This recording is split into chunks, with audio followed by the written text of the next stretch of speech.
Okay, so we're going to do a full story video. A full story video is when I sit down and take a bunch of videos I did in the past and put them together into one big video. Today's full story video is going to be about, well, the Fantastic Four, except the Fantastic Four in the Heroes Reborn reality. You see, in the late 1990s for Marvel Comics, they had some books that were no longer selling.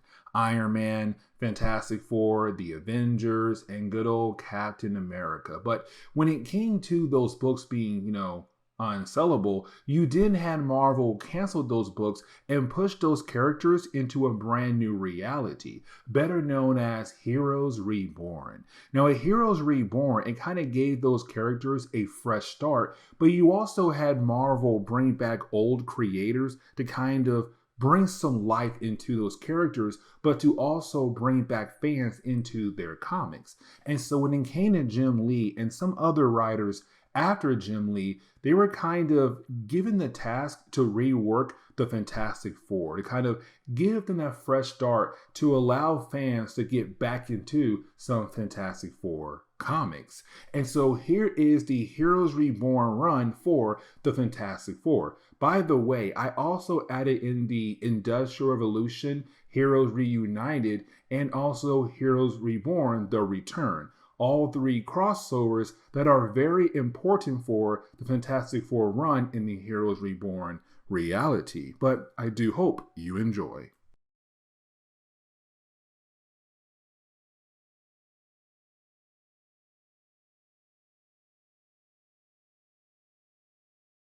Okay, I kind of want to say this right off the bat, so I can go ahead and get this out of the way. So when it comes to our coverage over Heroes Reborn, it might go a tad bit different, and it might take us a tad bit a while to get through all the different books. But let me explain. You see, we already covered issues number 1 through 5 for Captain America, and here's the reason why. Because the reading order requires you to go ahead and read all 5 issues at once. But when it comes to Fantastic Four, Iron Man, and Avengers, you might have to read like the first 2 issues of Fantastic Four and then jump over to the Avengers, and then jump over to Iron Man, and then back to Avengers, and then back over to Fantastic Four. It goes all over the place. But the thing is, that's how it's done when it came to the reading order for this pocket dimension that was created by Marvel right after Onslaught. And so today's video, we're only covering the first 2 issues of the Fantastic Four. Now, just in case we have anybody just joining our coverage over Heroes Reborn, I kind of want to explain like what Heroes Reborn is all about. So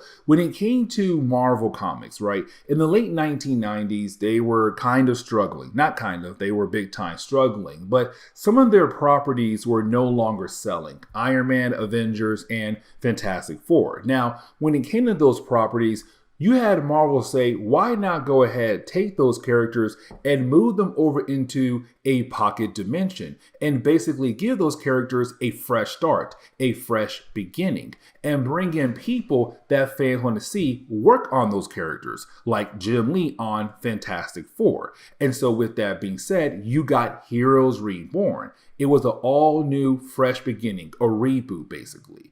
And so when it comes to our coverage over this series right here, it takes place in that pocket dimension.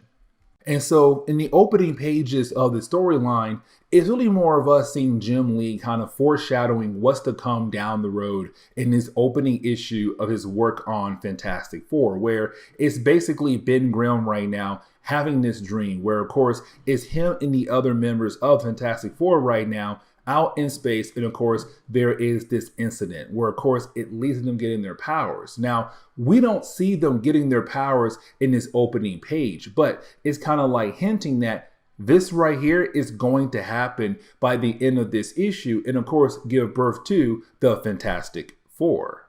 And so once you do have Ben Grimm wake up from his dream, this begins the process of us learning more about the characters we might fall in love with. So, for example, when it comes to Ben Grimm, we do learn here that he is a pilot. And matter of fact, he's getting ready for a big space mission that his best friend is the current lead on. And of course, that would be Reed Richards. Now for Reed, he's right now currently working on a space mission called Excelsior, where the spacecraft will go out into space to basically explore this stellar anomaly and of course come back to Earth after doing that job right there. And so for Ben Grimm, he will be the one to pilot that spacecraft for the entire mission.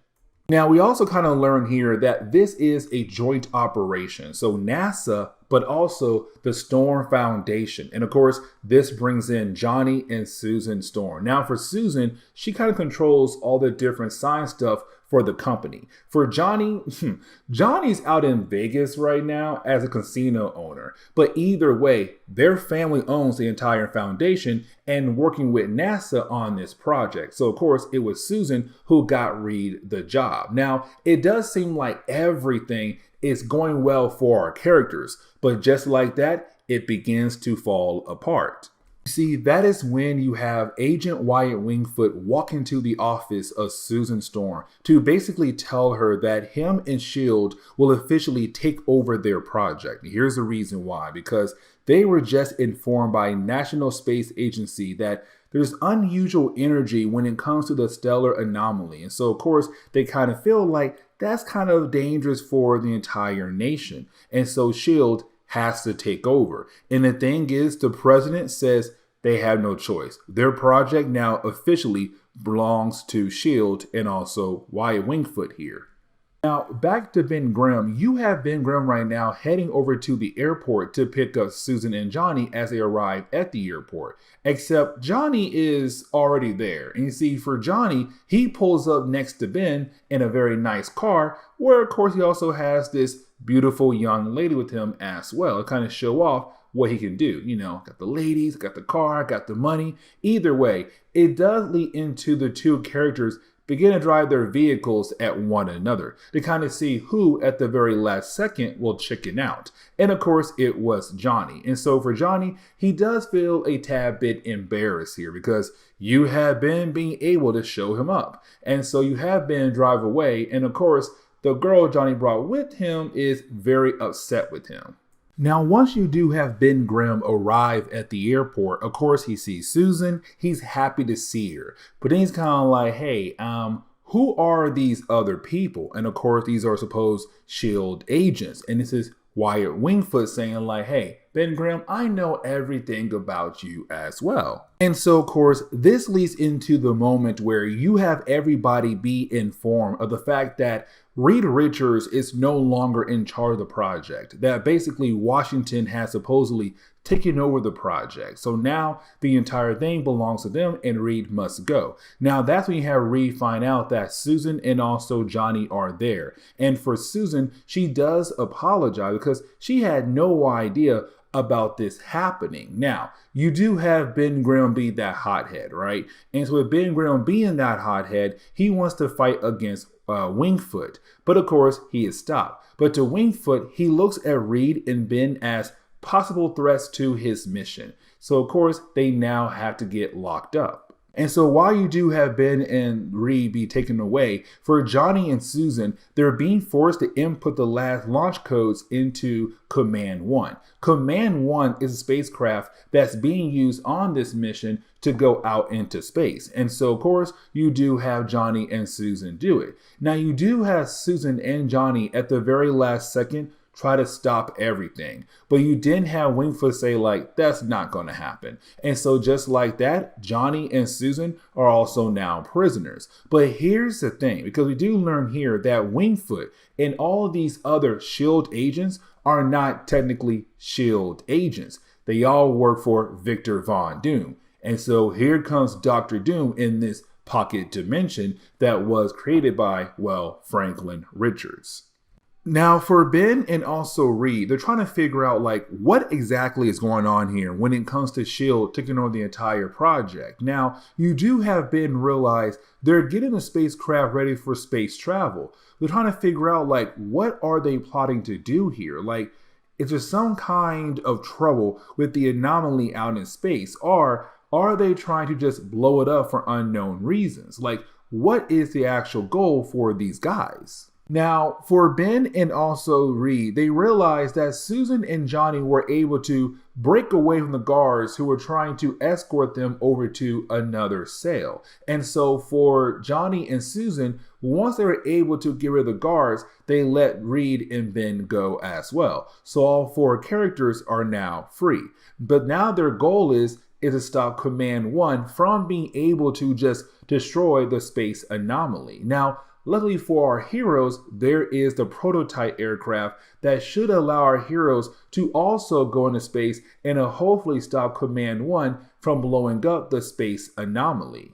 So this kind of leads into us seeing our heroes watching Command 1 just take off. And so of course, with Command 1 now taking off, it's now time for our heroes to use the prototype as a way to follow Command 1 and to hopefully stop it. And so you do have our heroes being able to get into Project 1 and take off right after Command 1. And it's kind of cool because you're seeing our heroes right now being heroes before they officially become the Fantastic Four. And so while you do have our heroes being able to get out of space, they do see Command 1 heading towards the space anomaly. And so this kind of leads into the birth of the Fantastic Four, because you do have the fake shield agents on Command 1 go ahead and drop the nukes they had on the Command 1 into the space anomaly, hoping to get rid of it. Here's the thing though, before they did that, it did seem like something was coming through the space anomaly, like some kind of person possibly. But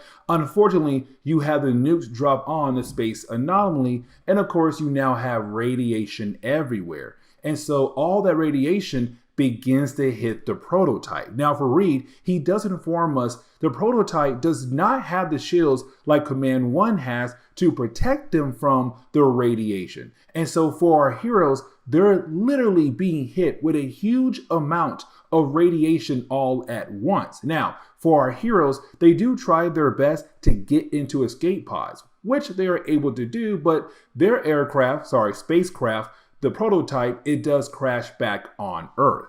But now we have to transition over to Bermuda Triangle, and we pick up with Johnny Storm. And Johnny is the first one to discover his brand new found ability. He's now officially the Human Torch. Now, once you do have Johnny find a way to, put out the fire, he does find this stretch out body. And of course, it is Reed Richards. Now, for Johnny and Reed, they are quickly able to figure out how their newfound powers technically work. But for Reed, he has to find the prototype's black box because he wants to kind of figure out what exactly happened up there and what in the world was going on with that space anomaly. Now, for a brief moment, we do pick up with Ben Grimm, and unfortunately, even in this dimension, you have Ben Grimm slowly turning into, well, the Thing. Now, we do finally pick up with Susan, and when we do, it's really more Susan finding the quantum drive. Here's the problem though, the containment shell for the quantum drive has been damaged by the impact. And so of course, right now, if it does hit critical mass, the entire island is going to blow up. And so for Susan, she has to find the rest of the crew. And the first person she finds is Ben Grimm. And let me say right now, Ben Grimm, man, by Jim Lee, looks amazing. Now, at first, she does freak out until you have Ben say like, hey, it's me. But then out of nowhere, our two characters have been taken hostage. And so this kind of leads us into basically Reed and Johnny trying to find Susan and also Ben. Now they heard the screams of both Susan and Ben. And so when they run over to that location, they fall into this hole where they're surrounded by all of these creatures. You already tell, what is this going to lead into? Now, while you do have these creatures carry Johnny and Reed over to a particular location, they see all these different markings. Now, some of these markings Reed saw earlier when he came to that anomaly out in space, the wormhole in the middle of that anomaly. But they do find Ben and Susan. And this is the point where you do have Susan realize she has some kind of ability, but you also have Ben realize how strong he truly is now, because you do have this huge creature appear, right? And you do have Ben and Susan begin to work together to kind of fight against the creatures. And luckily for them, you also have Johnny and Reed jump into the battle. Now for our heroes, they also see the quantum drive. And this is where you have Susan tell Reed, like, hey, listen, we got to find a way to shut down the quantum drive, because if we don't, it's going to blow up and we're all going to die. But then out of nowhere, you have our heroes be stopped by, well, their first actual villain in this brand new reality. And that would be the Moleman. And that just wraps up the first issue of this series.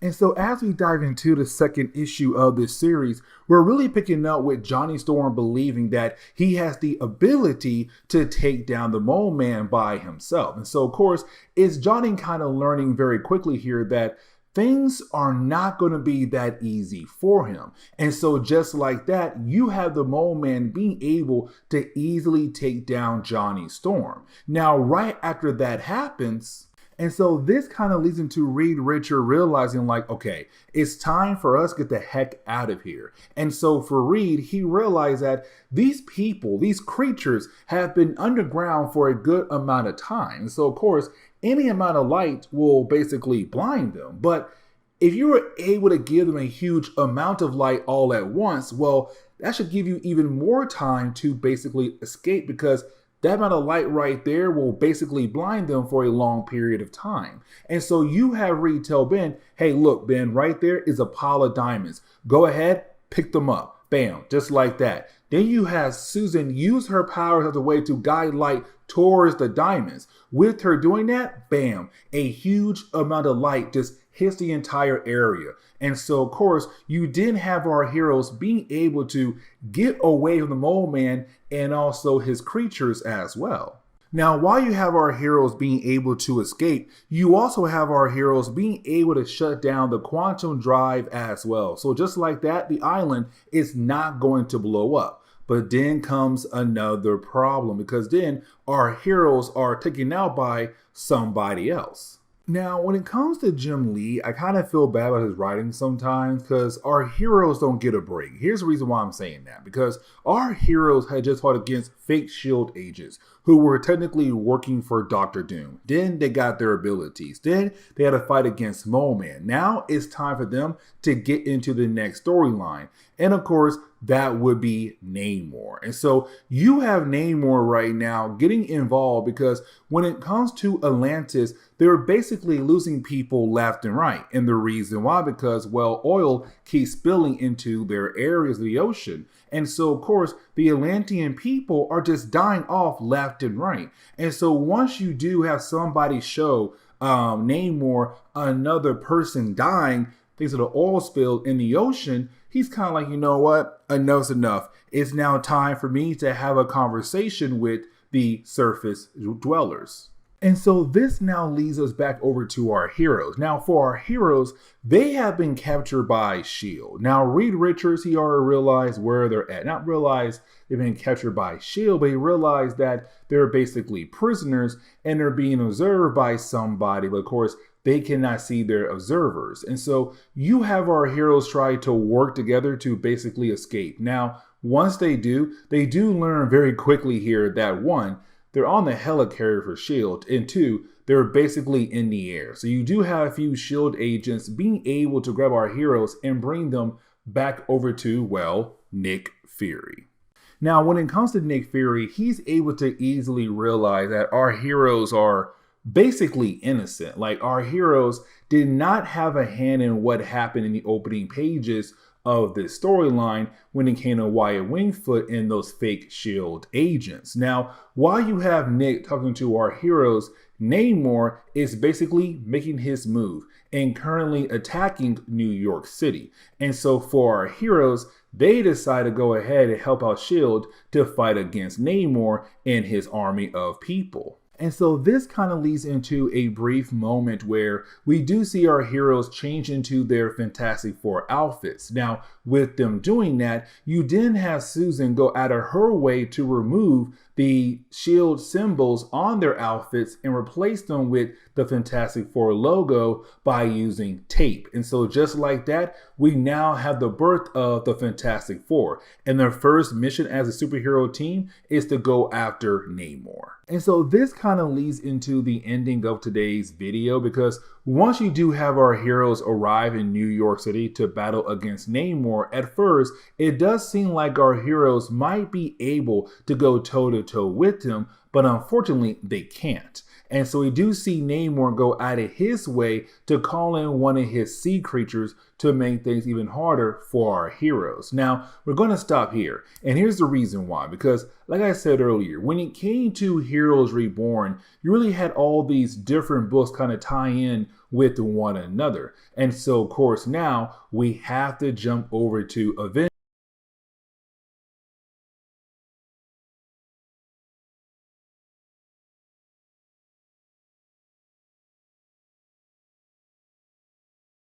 Okay, so getting back into our coverage over Heroes Reborn, we're going to jump back in with more Fantastic Four and cover the storyline where you have the Avengers teaming up with the Fantastic Four to fight against Namor. Now remember, when it came to our last video for Heroes Reborn, the Fantastic Four being written by Jim Lee, it was a whole idea of our heroes just recently got done fighting against the Moleman. But right after dealing with the Moleman, you had S.H.I.E.L.D. inform our heroes about the idea of Namor attacking Manhattan. And so for our heroes, they had no choice. They had to step up and basically go deal with Namor, who's currently attacking Manhattan.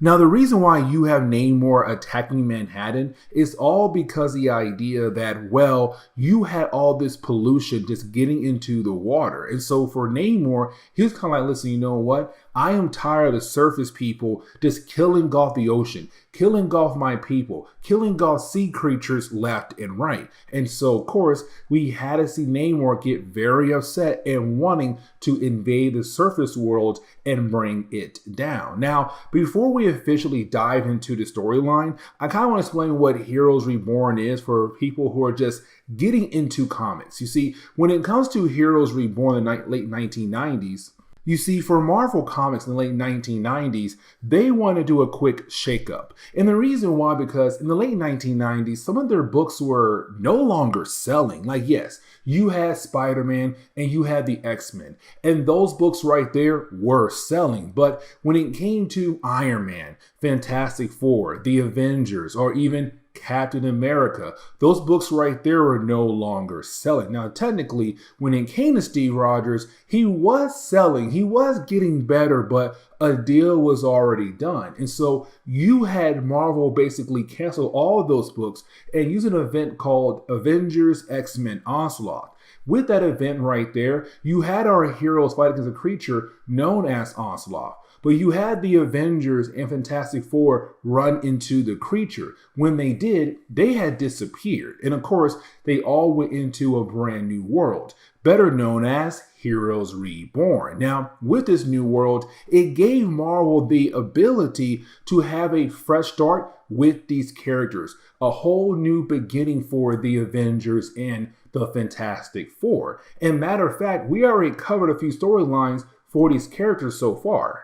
And that is why, as you dive into the third issue of this series, you're now seeing the Avengers being called in to basically help out with this Namor situation, because by this point you have the Avengers, you have Fantastic Four, you even have Captain America. Now Iron Man is technically still sitting on the sideline, but we'll sooner or later see him be brought into the bigger picture, and when he's brought in, it kind of helps connect all the different books together. But either way, it was Nick Fury saying, well, okay, listen, even though I just sent another team, the Fantastic Four, to handle this situation, they still need some backup. They still need some help with Namor and an army of his people. So, of course, you had Nick bring in the Avengers. But I love the idea of the entire story being told to us in just one single issue. Like, you do have the Avengers arrive, right? You have Thor going in first because you had Namor in the last video release Giganto into the Manhattan city. And so, of course,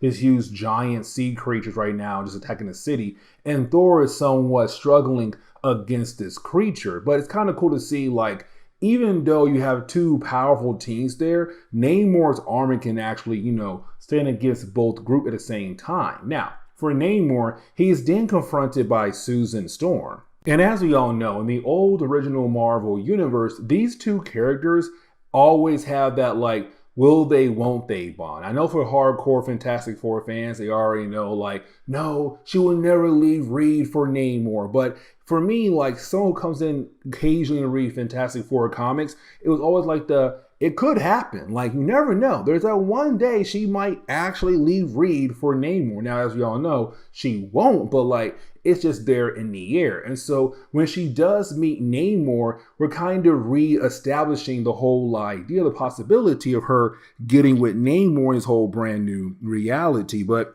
you do have the rest of Fantastic Four arrive as well. You also have, like, the Avengers moving in to fight against Namor. Now, this is kind of cool because even though it's a brand new universe, it does bring some old ideas into this brand new reality. The whole idea of Namor and Captain America.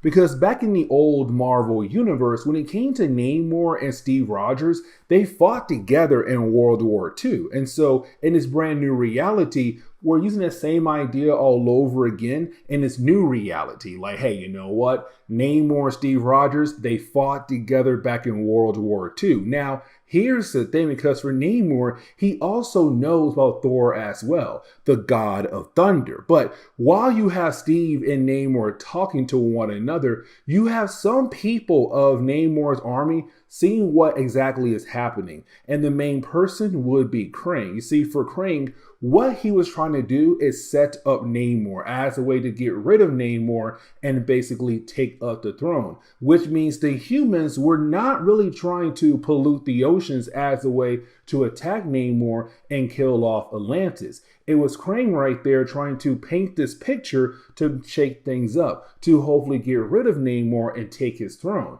And so now seeing Namor being able to communicate with Steve in a peaceful way, he's kind of like, okay, cool, you know what? We got to go to plan B. Now, earlier on, we saw Namor basically defeat Ben Grimm. So with Ben Grimm being defeated, of course, being knocked out, it allowed Ben Grimm to have a dream. And of course, giving Gus a flashback. Now, this flashback is technically really important because it's basically establishing, like, Ben Grimm had a crush on Susan Storm. It's very similar to what we saw in the Ultimate Marvel universe. But this came out prior from that universe right there. So it's kind of like, did the Ultimate Marvel Universe kind of borrow that idea from this storyline right here? But either way, when it came to Ben Grimm, before he had officially joined Reed Richards' project to be a pilot for that spacecraft, you had Susan try her best to get him to come, where of course he did agree, but only because of his crush on Susan. Not because of the friendship he had with Reed Richards. And apparently him and Reed were kind of on bad terms at the moment there. But it was Susan who was able to bring Ben into the actual project. And it's kind of like Jim Lee just teasing the idea, because once you do have Ben Grimm wake up, he's then confronted by Alicia Masters. So of course, as we all know, in the old reality, her and Ben got together. So it's kind of like Jim saying, there is a possibility that he could get with Susan, but at the same time, here is Alicia. She's still blind, but at the same time, it's her right now being able to build that connection with Ben Grimm right off the bat. Just being there for him, making sure that he is okay. And even though he did transform into a monster, and he tells her like, hey, listen, I'm a crazy monster dude at the moment, she does not care. She wants to make sure he's okay, but she can also tell he has a good soul on him.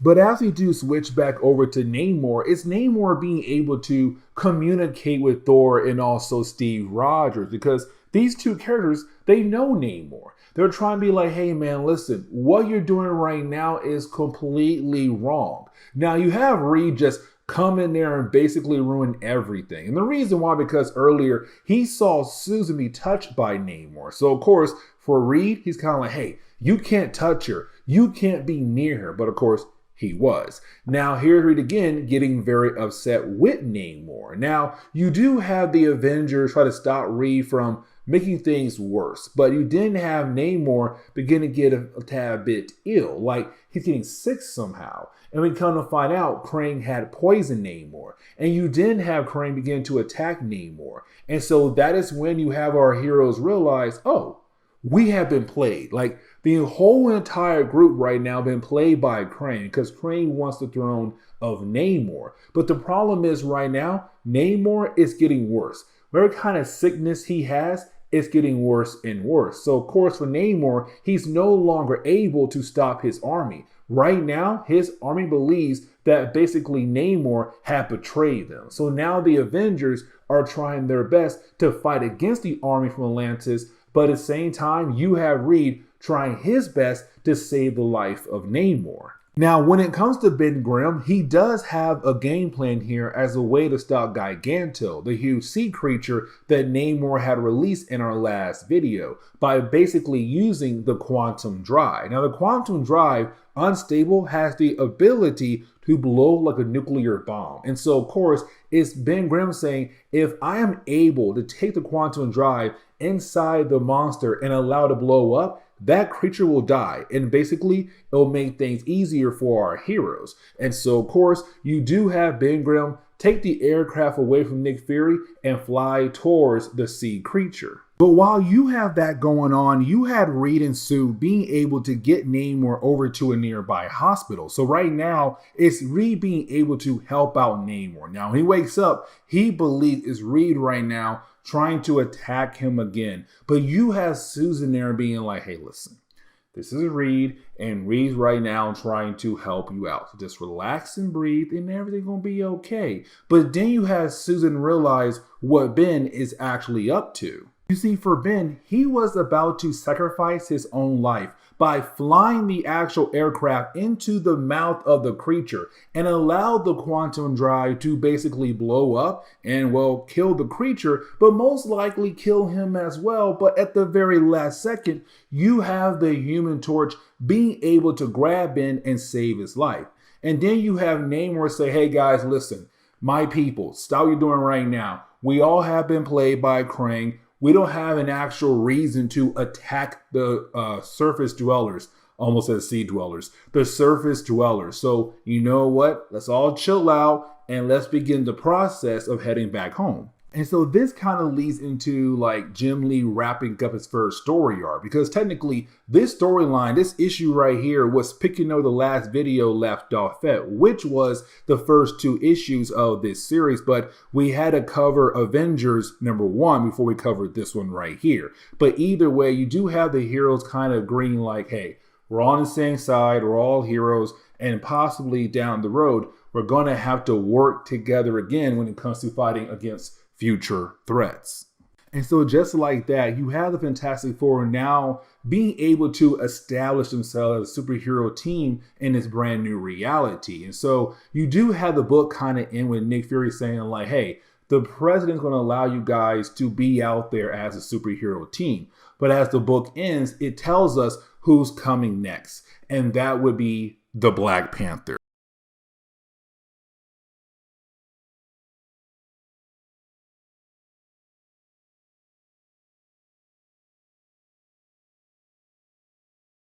Okay, so like getting back into our coverage over Heroes Reborn, we're going to sit down and cover another two-part story arc when it comes to the Fantastic Four in this reality, where it's going to be the Fantastic Four meeting the Black Panther, but also they're finally meeting Doctor Doom in this reality. Now, technically, we got a quick image of Doctor Doom earlier on in this series, but this is the first time for our heroes to officially meet Doctor Doom. Now, the first chapter is all about Black Panther.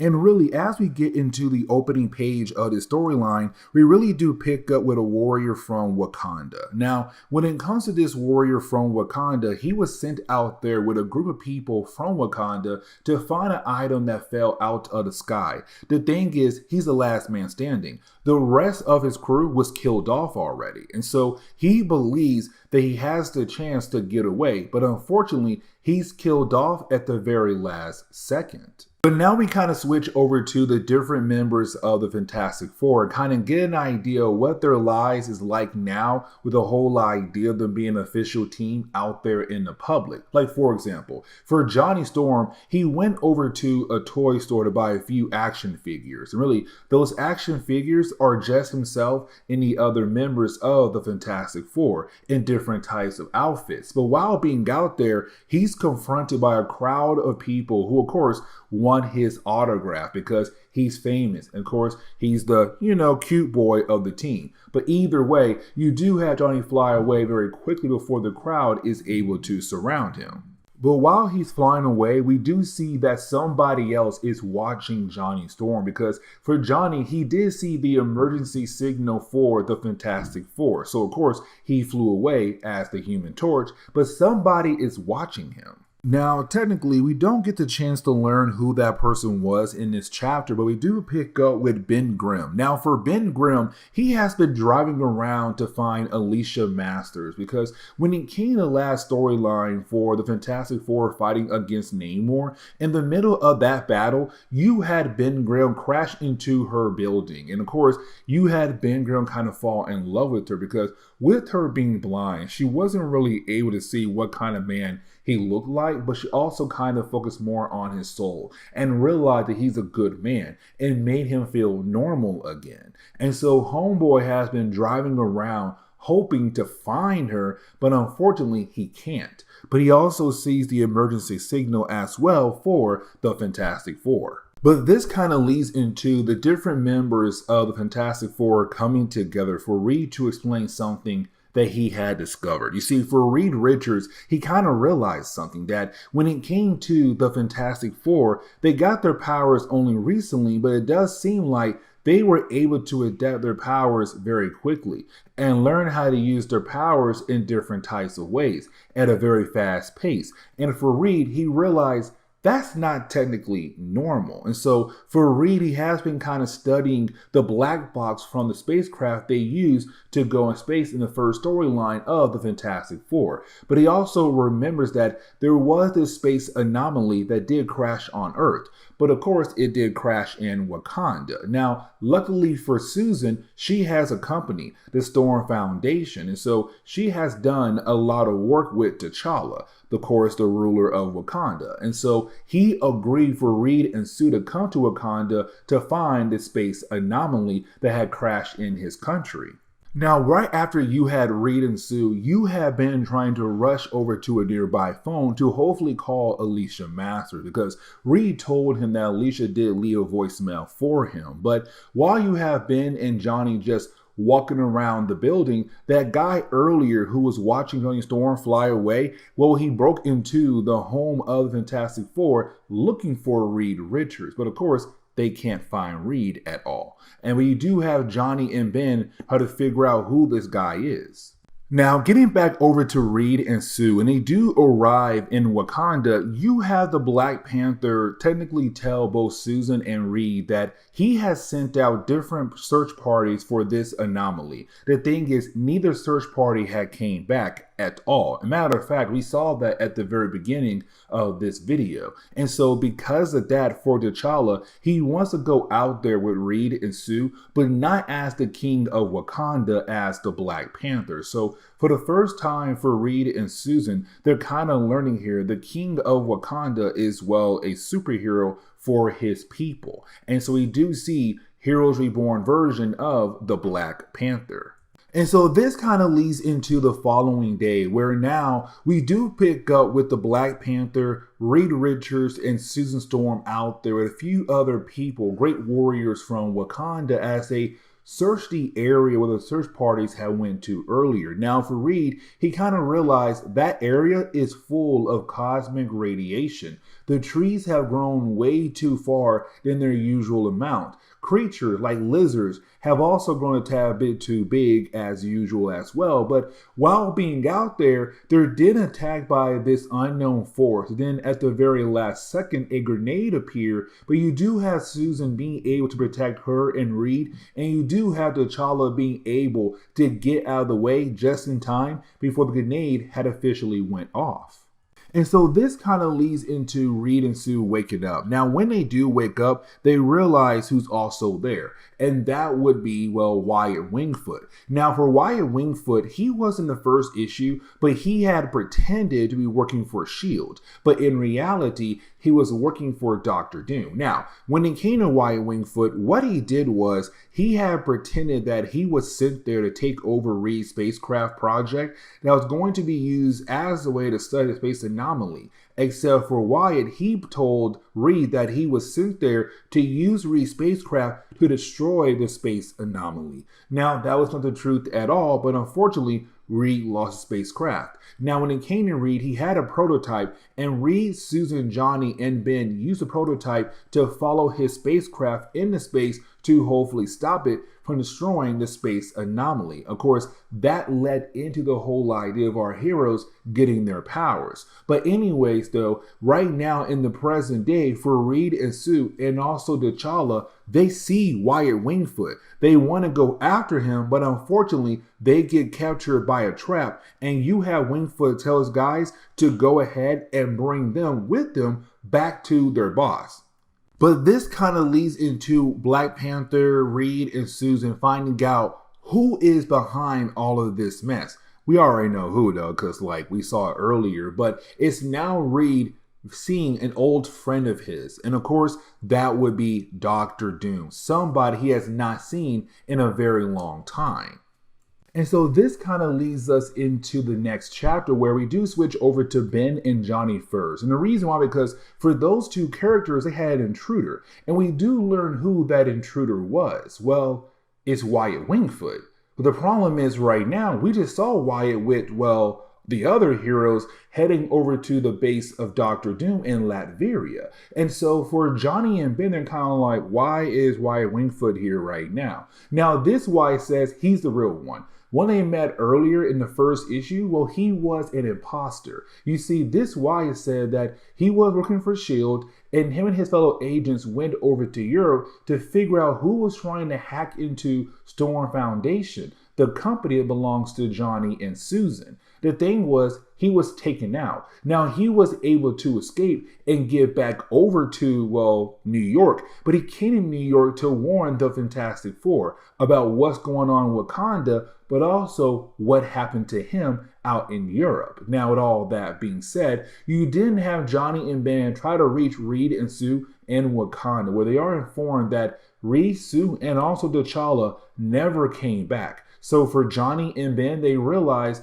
their teammates are currently, well, in trouble. Now, as we do switch back over to Reed and Sue and also T'Challa, is Susan finding out about the past of Reed Richards. Now, technically, it's not like Reed did some horrible thing in the past and he always felt bad about it. No, it's more the idea of like his connection to other people in the world. But really, they had a group called the Atomic Knights of the Round Table. You see, it was Tony Stark, Bruce Banner, Rebel O'Reilly, Henry Pym, and Reed Richards. Those 5 characters came together in college. Now, when it came to Rebel, he died earlier on our coverage over the Heroes Reborn reality when he was helping Tony test out one of his early Iron Man suits. But anyways, in college, they came together because how smart they were, how much they loved science and creating different things. But when it came to Victor, he was a tad bit different. You see, for Victor, he was a man lusting for power. You see, he wanted to use their project, the exosuit, for his own personal reasons. And the thing was, the rest of the members of their circle kind of realized that. Like, okay, he might try to sell the exosuit to the military to make some money, or use the exosuit as a way to, who knows, take over a country like his home country, Latveria. And they kind of knew the man couldn't be trusted. Now, each members of the group, they took a step away. They were like, hey, listen, we're going to back away from the project. But for Victor, he couldn't stop. And so Reed caught Victor trying to continue on with the project by himself. But while trying to do that, you didn't have Reed try to stop Victor. Of course, he couldn't do it. As Reed walked away, you have Victor turn on the project. Of course, it did create a small explosion, but it left Victor's body badly burned. Now, Victor, he disappeared, but he went off somewhere else. Now we jump back to the present day, right? And when we do, we begin to learn like what Victor was trying to do when he came that item that crashed on Earth from the first issue. And we do learn that he had found the Silver Surfer. And so this right here is kind of a callback to the early days of Fantastic Four, where you had Dr. Doom trying his best to steal the powers of, well, the Silver Surfer. Of course, he can't do it, but he's trying his best. But he kind of believes that Reed can help him out because Reed has been studying what happened to him and the Fantastic Four, because their powers are technically connected to, well, the Silver Surfer, because they were hit with cosmic radiation. Now, this kind of leads into, well, we see Victor grabbing Susan. And the reason why, because he wants to force Reed to help out, because he knows that Reed is so protective over Susan. Now, for Victor, he knows that Reed and Susan have powers, but he wants to know their actual limits. And so by the end of this small battle between Victor and Reed and Sue, you do have Victor being able to win. Now, the reason why I say Victor, Reed, and Sue and not T'Challa, because Black Panther dips the heck out of there by the end of the battle, and Victor realized where Black Panther could most likely be at. Now, you do have Wyatt Wingfoot walk away. And remember, there are two of them right now. This is the one with Dr. Doom. And you do have this Wyatt Wingfoot call somebody else up. So this Wyatt is not even working for Dr. Doom. This man is working for someone else. Now you do have Johnny and Ben arrive at the location where Susan, Reed, and Black Panther are currently being held at. Now when they do arrive, you do have Dr. Doom appear as a hologram, warning Johnny and Ben that they're gonna go ahead and be taken in by some Doom bots. So you do have the Doom bots appear, and you do have Ben and Johnny being able to fight their way through all the different Doom bots. Now, while they're doing that, they do run into Black Panther, because you do have the real Wyatt Wingfoot take them over to where he escaped from, where of course they run into the Black Panther. And so this kind of leads into the ending of the storyline, because we do pick up with Victor and Reed, right? And for Reed, he went out of his way to help out Victor to create a device to help siphon off the energy of the Silver Surfer. Now, with all that being done, you then have Victor ask Reed to test out the device. Now, before Reed is able to do that, you didn't have Ben, Johnny, and Black Panther arrive. With them being there and distracting Victor and the Doombots, it allows Reed to save Susan. Now, everything does seem like it's coming together for the Fantastic Four. But let's not forget about the, well, fake Wyatt Wingfoot, because he does go towards Reed's device that Reed had created for Dr. Doom to siphon off the energy of the Silver Surfer. And so with a device, you have Wyatt being able to absorb that energy into himself to reveal that the fake Wyatt Wingfoot is actually a Skrull. And this brings in the Super Skrull into this reality. But this is where we're going to end today's comic book video. And the reason why, because this leads into a crossover between all the different books that came out for Heroes Reborn. Fantastic Four, Avengers, Iron Man, of course, Captain America as well.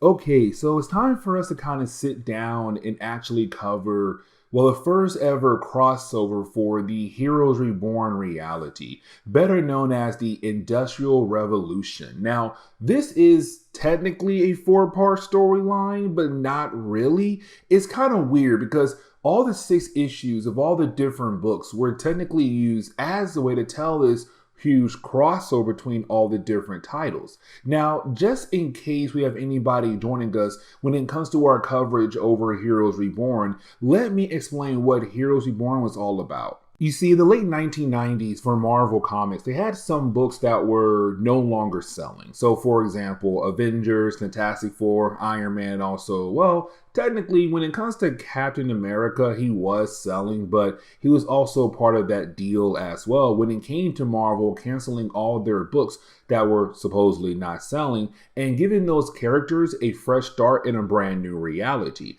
better known as Heroes Reborn. And you had Marvel go out of their way to bring back old creators to see if that would get fans back into their books once again. So like Jim Lee, for example. Now, when it came to the Industrial Revolution, this first crossover, it did take place in all the 6 issues of all the different books that were part of Heroes Reborn. So Avengers, Fantastic Four, Iron Man, and of course Captain America as well.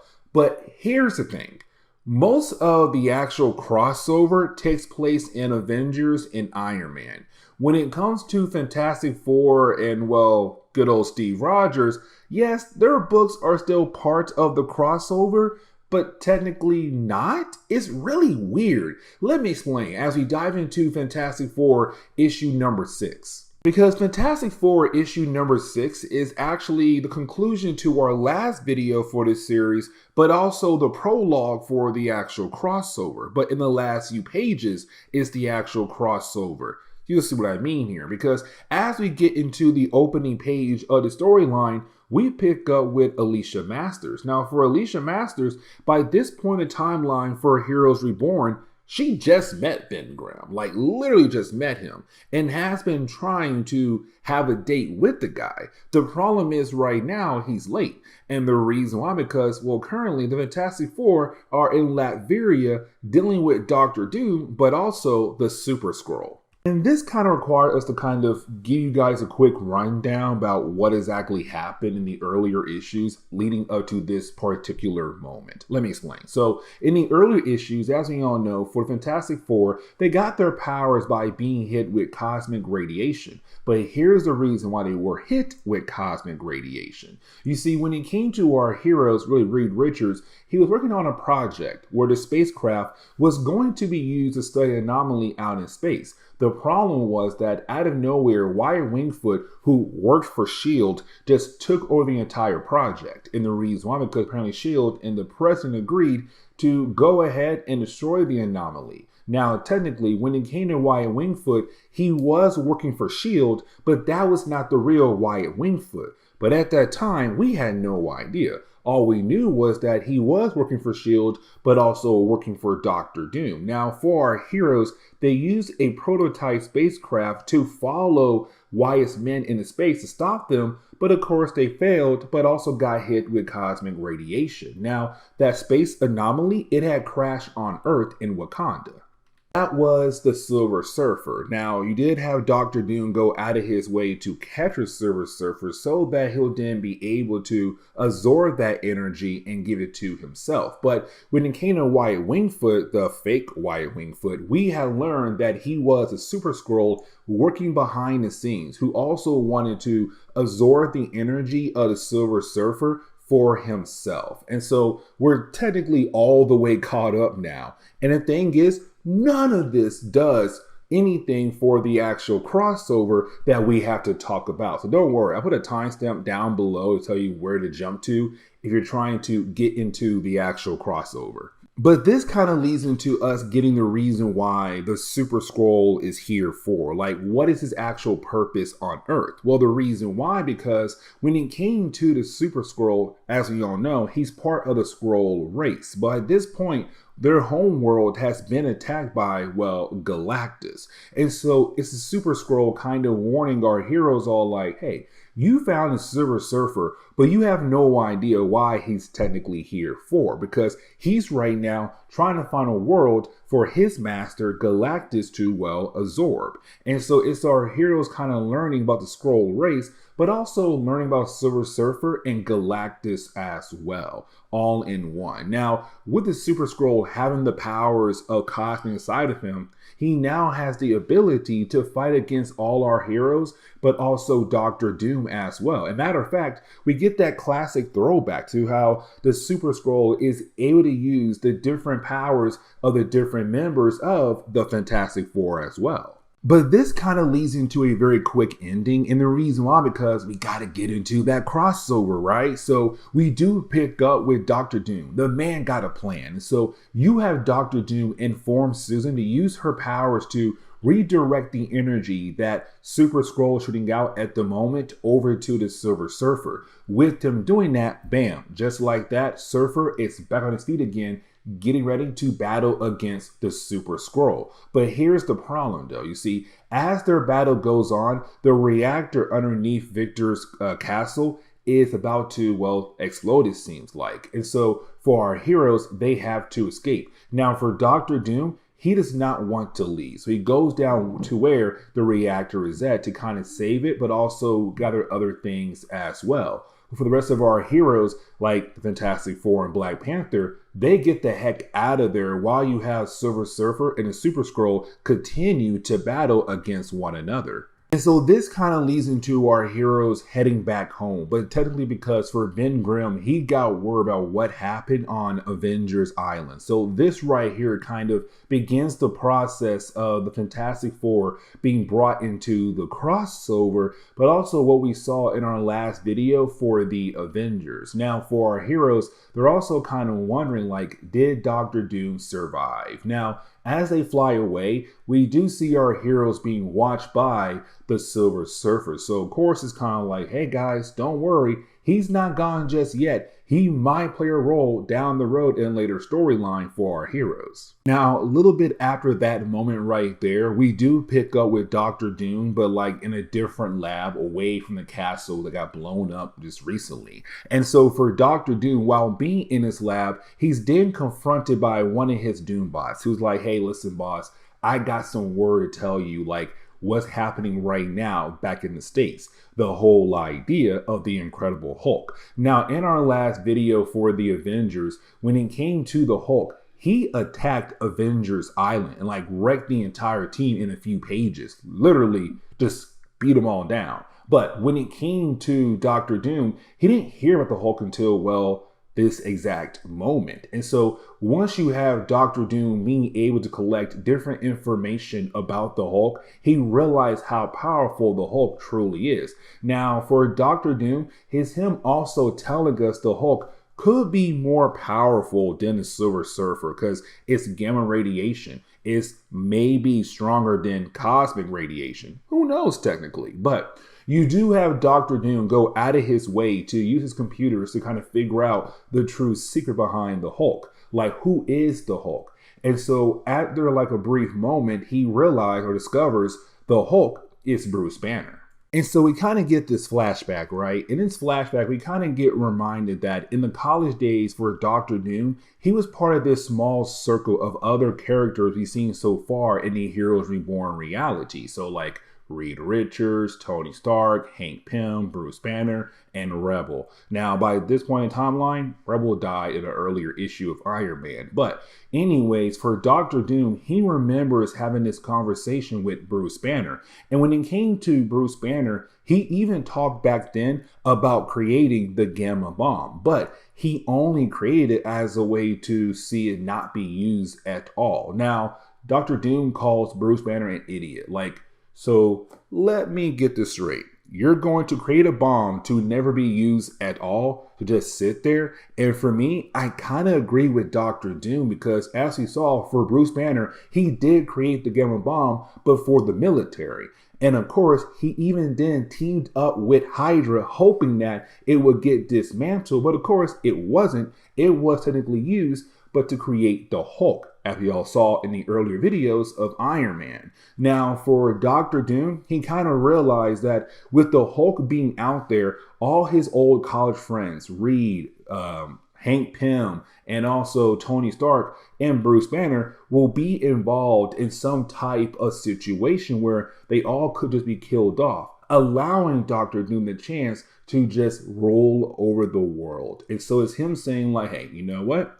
I'm going to sit here and wait to see the actual outcome of this event.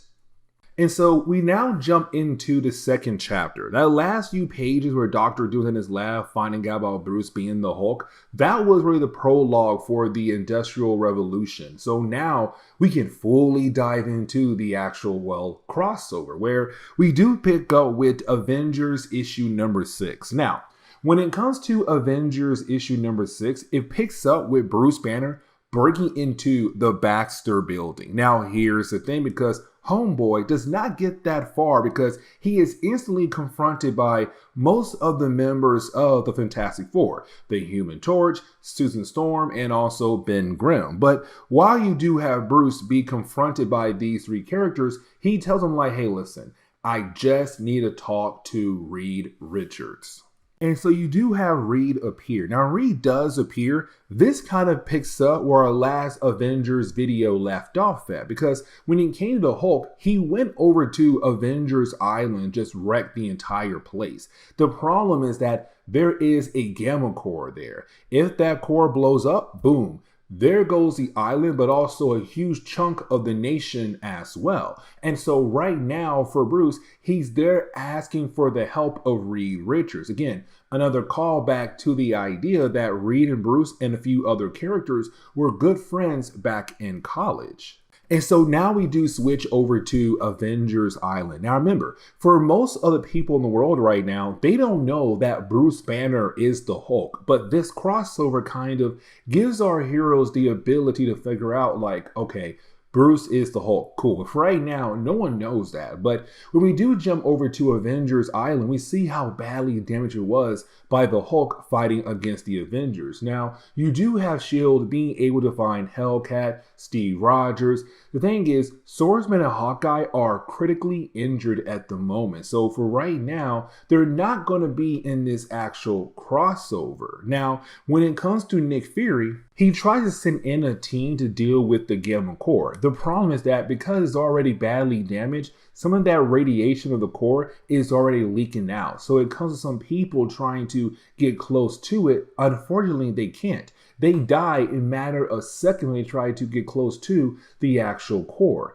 And so for Nick Fury, he kind of realized he needs some better tech or something to kind of help out with this situation. Now, again, for Nick Fury, he has no idea that Bruce is the Hulk, but also Bruce right now is getting the help of Reed Richards. Now, that leads into Nick Fury being confronted by Loki. Now, when it comes to Loki, he's the reason why the Hulk went over to Avengers Island in our last video and just basically wrecked the entire place. Because for Loki, he's working with the Enchantress. And when it came to Loki, he wanted the Avengers off the board. So did she as well, but for a completely different reason. For Enchantress, she wanted them out of the way to allow her the ability to grab the Scarlet Witch. And the reason why, because she believes the Scarlet Witch is, well, her daughter. Either way, you do have Loki right now confronting Nick Fury. And for Nick, he's kind of wondering, who in the world is this guy here at the moment? Now, we do briefly jump over to the Fantastic Four, and you do have our heroes arrive to Avengers Island. The thing is, when you do arrive, you didn't have our heroes realize how badly the place is damaged thanks to the Hulk, but they don't have any idea what did actually damage this island just yet. But they do find Thor just laying there, still unconscious at the moment. But now it's time for us to get Iron Man into the book as well, because around his time in Marvel Comics, when it came to Iron Man, he was not technically working with the other characters just yet. The Fantastic Four are the Avengers. And so when he does arrive for Nick Fury, this is the one guy he knows nothing about. He's kind of like, who in the world is this Iron Man guy? Now, for Iron Man, he does want to help out with this situation. And Nick says no at first. But you have Iron Man say like, listen, my boss, Tony Stark, because I'm his bodyguard, he built most of your equipment. So I have all the different codes to technically shut you down. So how about this? Allow me to help you, or I'm gonna go ahead and shut everything down that you're currently using that was created by Tony Stark, including Avengers Island. And so you have Nick say, fine, you get 1 hour, and Tony leaves to go see the other heroes. But let's not forget that it was Iron Man's comics that gave us the Hulk in this reality. Matter of fact, for Tony Stark and for most people, they still believe that Bruce is dead and not realizing that Bruce is the Hulk. So when you have Ben Grimm flying past Iron Man because Thor punched him that hard, and you have the Human Torch go grab the thing, you have the two guys inform Tony like, Bruce is alive. And for Tony, he can't believe what he's currently hearing. And so this kind of leads into the Fantastic Four meeting up with the Avengers. Now, technically, at this point in time, the two teams had already met because when it came to Namor, when he had attacked Manhattan, the Avengers helped out with that situation alongside with the Fantastic Four. But with that being said, with the two teams coming together, you have Reed tell the Avengers like, hey, listen, I brought somebody else who could possibly help us out, and that would be Bruce Banner. The problem is that you have Hellcat being able to realize that Bruce is the Hulk, because of course, both characters had the same scent. Now, of course, that makes Bruce kind of freak out a tad bit. And so while you have everyone discussing like what to do with the Gamma Core, you didn't have Bruce Banner turn into the Hulk to wrap up the second chapter of this storyline. And so now we do switch over to Iron Man issue number 6. Now, with this issue right here, we do pick up with the Hulk just throwing a tantrum. Now, you do have Susan being able to kind of keep the Hulk at bay, which honestly, I'm kind of impressed. And the reason why, because this is still early on in Heroes Reborn. So for Susan, even though she has technically learned how to use her powers in better ways, I'm just surprised to see how strong she is now to be able to kind of keep up a force field to keep the Hulk at bay. Now, they're also kind of hoping that if the Hulk does calm down, he'll turn back into Bruce Banner. But you have Reed say that's not going to happen, because with the whole idea of the gamma radiation leaking out because of the Gamma Core, Bruce will stay as a Hulk until they're able to handle that situation right there. And while you have all this stuff just popping off, you have Loki just being able to keep teasing Nick Fury. I kind of like this a lot because it's just him truly being the god of mischief. And the thing is, Nick Fury is the only person who sees Loki at the moment. So for everybody else are kind of like, hey, who is Nick talking to? And why in the world is he freaking out at the moment? But in reality, it is Nick Fury just talking to Loki.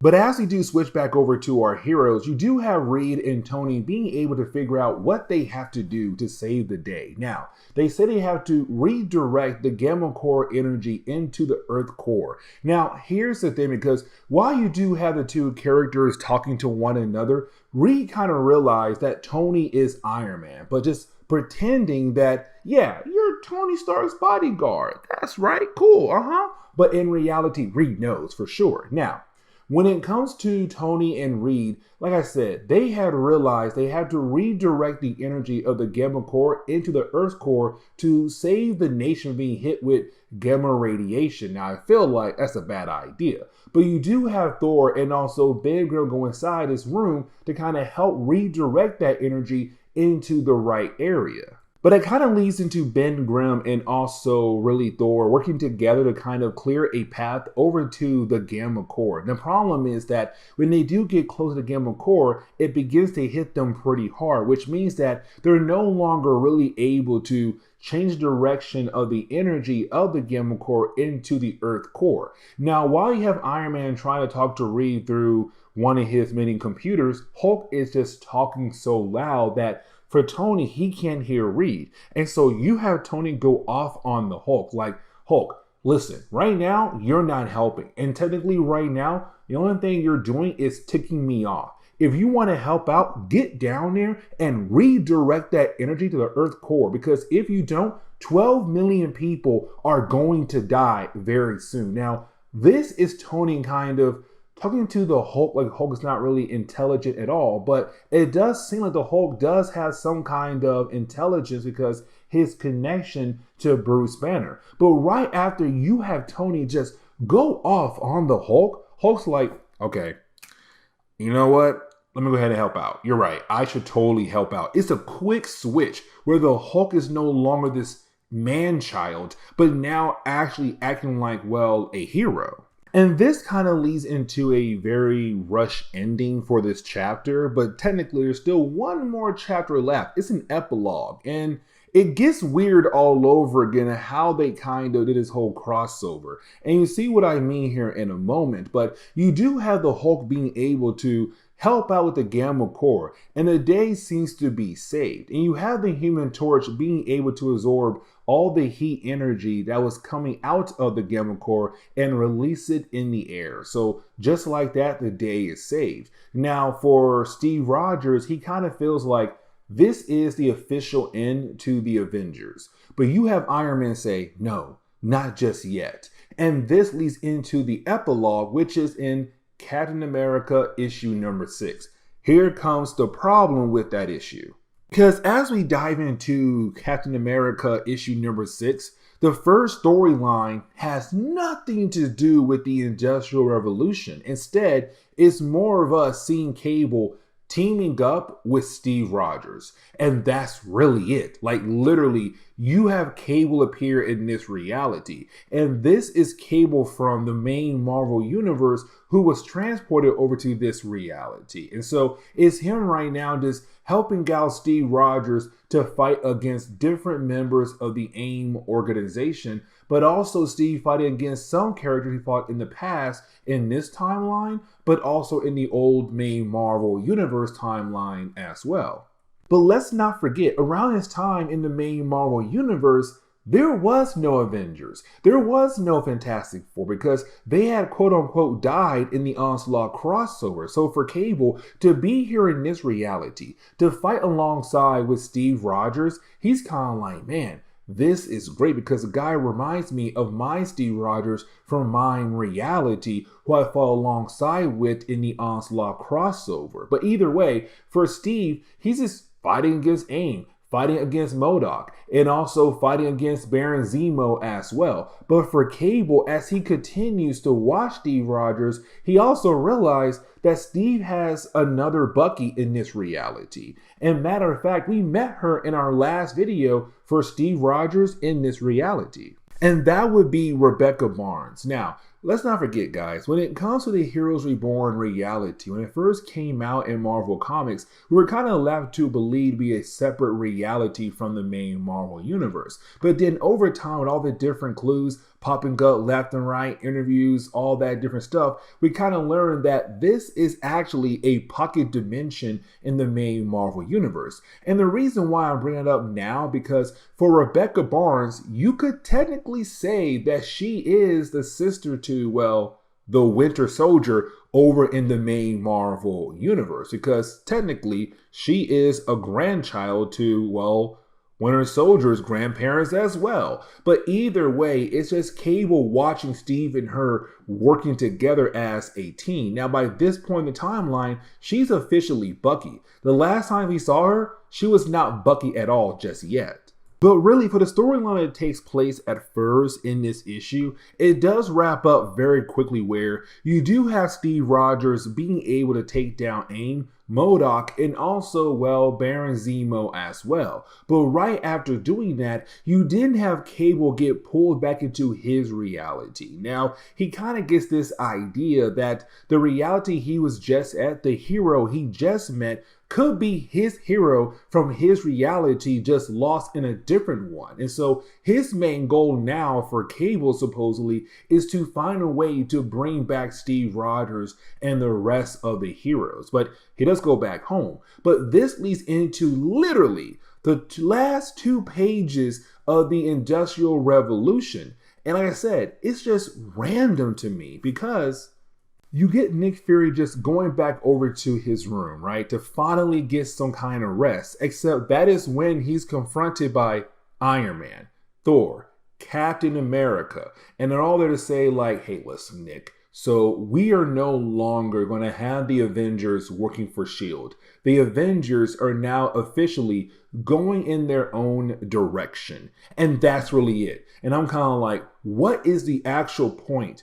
to have these 2 pages kept to this one particular issue. These 2 pages could have been used over in the Iron Man issue that you just technically finished the story yet. And so, yeah, that's the end for the Industrial Revolution crossover for the Heroes Reborn.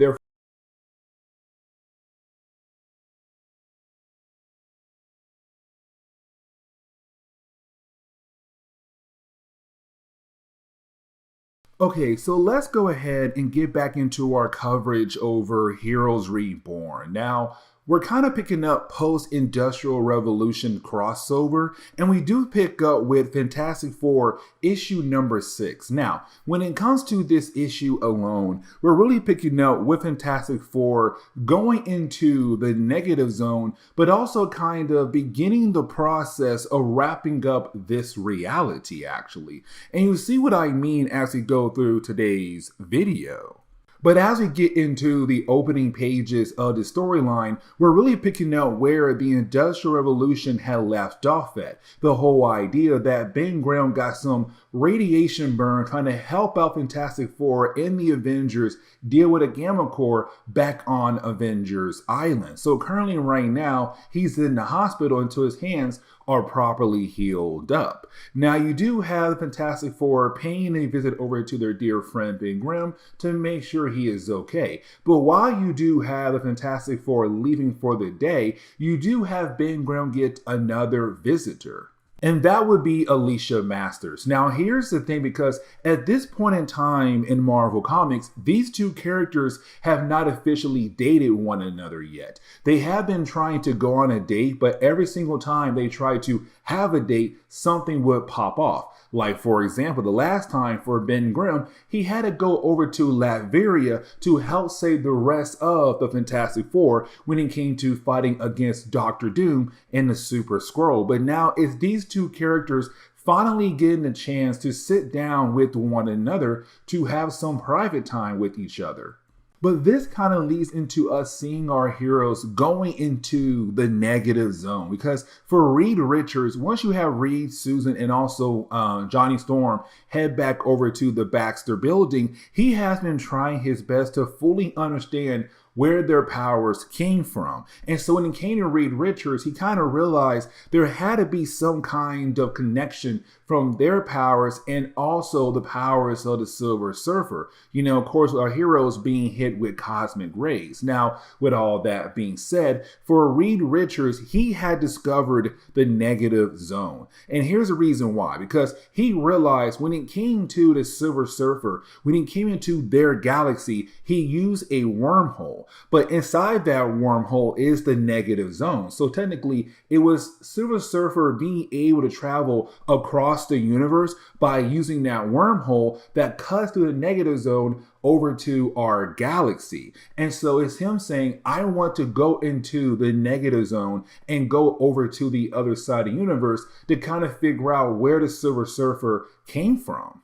Now, once you do have our heroes being able to get ready for the negative zone, because for Reed Richards, he had made special suits for every single member of Fantastic Four, but it's only going to be these 3 characters going into the negative zone. Now, once you do have our heroes being able to travel into the negative zone, it's kind of cool to see our heroes be able to experience this brand new dimension for the first time for themselves. But you didn't have Johnny Storm realize that there's somebody else in the negative zone at the moment, that technically they're not alone. And he's actually correct, because we're now getting our first appearance of Blastar in the negative zone in the Heroes Reborn reality. And so with Blastar being there, you didn't have our heroes get attacked by, well, Blastar. Now, here's the thing, because their spaceship, their spacecraft, and also their suits were technically made to help our heroes survive in the negative zone. But the spacecraft is the main thing they need to survive in the negative zone. Without it, They're basically stuck and they're going to die at a very fast rate. Now, at the very last second, you do have somebody stop Blastar from being able to kill off our heroes, but you didn't have our heroes be saved by this mysterious character, but our heroes are then slowly transported to different points in time, but not in their reality, in the main Marvel Universe reality. You see, let me explain real quick. When it comes to the Heroes Reborn reality, as we all know, this is technically a pocket dimension in the main Marvel universe. And so when it came to the Avengers and Fantastic Four, in the late 1990s, their books were no longer selling. And so when it came to Marvel Comics, they had to find a way to fix their problem. And they said, you know what, let's go ahead and pay a lot of money to old creators to come back over to Marvel Comics to work on some characters that were no longer selling. The Avengers, Fantastic Four, Iron Man, and Captain America. Now, all those 4 different books were canceled and pushed into the Heroes Reborn reality to give those characters a fresh start in that reality, in that pocket dimension. And so right now for our heroes, they're going to discover that they're going to travel into the main Marvel universe, but there could be some connection between their reality and the main Marvel Universe reality. And so that allows our heroes to go to different points in time. Like, for example, for R. Reed Richards from the Heroes Reborn reality, he arrives at a point in time in the main Marvel Universe where you had the X-Men about to fight against the Fantastic Four, because there was a storyline called Fantastic Four versus X-Men, where you had the X-Men go over to Reed to hopefully save the life of Kitty Pryde. Now, there's more to that story right there, but for R. Reed from the Heroes Reborn reality, he's kind of like, wait a second, what in the world is going on here? Because technically he's a ghost. Like, they can't see him at all. But he also realized that this takes place in the past, which for him makes no sense at all, because in the past, in his mind, they weren't heroes yet. But then he realized that this has to be a different reality where the age of heroes came earlier, but on top of that, there's more heroes besides the Avengers and Fantastic Four. You also have the X-Men as well. Now, before Reed is able to continue on to kind of figure out what exactly going on here, he's then pulled away by our mysterious character. And that kind of trend continues on for the rest of the team. Like for Johnny, for example. For Johnny, he's right now at the past point where you had Ben Grimm saying goodbye to Alicia Masters at her wedding, because at that point in time, it was Alicia Masters who was dating Johnny and was going to marry Johnny. Now, again, there's more to that story,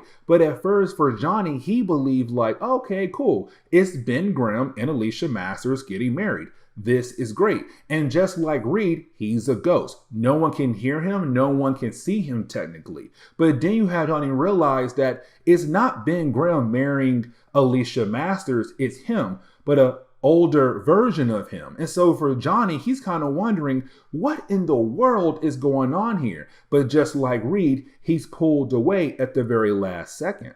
But now we have to jump back over to Susan. And for Susan, man, this was really sad because she's at a different point in time where Franklin Richards is around, but he was hanging out with Agatha Harkness and also his mother at the park. And so for Susan, she's seeing the main Marvel Universe counterpart of herself having a child, having Franklin Richards. And we do learn that in this reality, she was told by the doctors that she would never have the chance to have children. And so that is why in this reality, she was so buried into her work. Because again, she hated the idea that she'll never have a family of her own in her mind. And so you did at the very last second have our mysterious character reappear, grab her, and take her back to the rest of the team, Reed and Johnny. And we do learn that our mysterious character is the Watcher. It's the Watcher technically telling our heroes like, I just showed you a world that you have to save. And here's the thing, because if you don't save that world, that could impact the entire universe. Kind of hinting at the idea that there's more going on behind the scenes with this reality and also the main Marvel Universe reality for our heroes to kind of help our heroes realize they might have to go back to their home reality soon to somehow save it. But for our heroes, they don't realize that is their home reality. But either way, you do have Reed kind of hold on to Sue, because for Susan, she just saw the fact that there is a reality where she was allowed to be a mother. And this kind of leads into the ending of the storyline, because we jump back over to the Silver Surfer and he finally was able to get back over to Galactus. Now, when he does, for Galactus, he wants an update and not really more like, hey, Silver Surfer, are you okay? You were gone for a good period of time, which he was because Dr. Doom had held him as a hostage. But in reality, it's Galactus saying like, no, I want to know, is that planet Earth ready for me to consume? Now, Surfer says yes, but at the same time, he doesn't want to do anything just yet. He kind of wants to investigate that world a tad bit more. But Galactus says, that's not going to happen. So my Herald, get ready, because it's time for me to feed on that planet. And so as we get over to the last page, what we see right now is the Watcher basically saying like, my job usually is to just watch. Like, my job is to never intervene when it comes to different events happening across the universe. But unfortunately, this may be the time where I have no choice but to go ahead and intervene for what's to come down the road. And this is where we're going to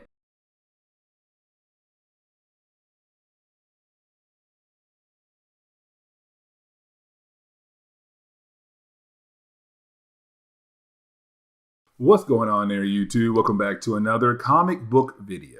Alright, so it's time for us to go ahead and get back into our coverage over the Heroes Reborn reality. Now, we're going to cover another Fantastic Four storyline.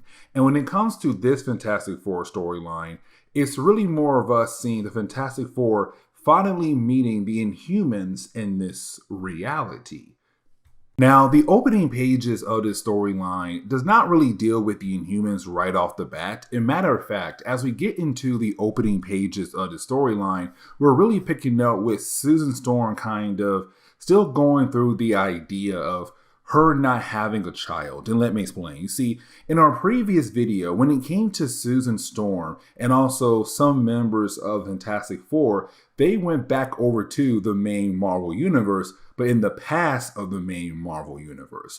And so with them doing that, she kind of experienced the idea that her original version was able to have a child. Now, here's the thing, because the characters in the Heroes Reborn reality have no idea that technically they're the ones from the main Marvel Universe. And so for her, she's kind of wondering, why in the world did she see that? Why did she see this other version, really herself, having a child and being able to be a mother?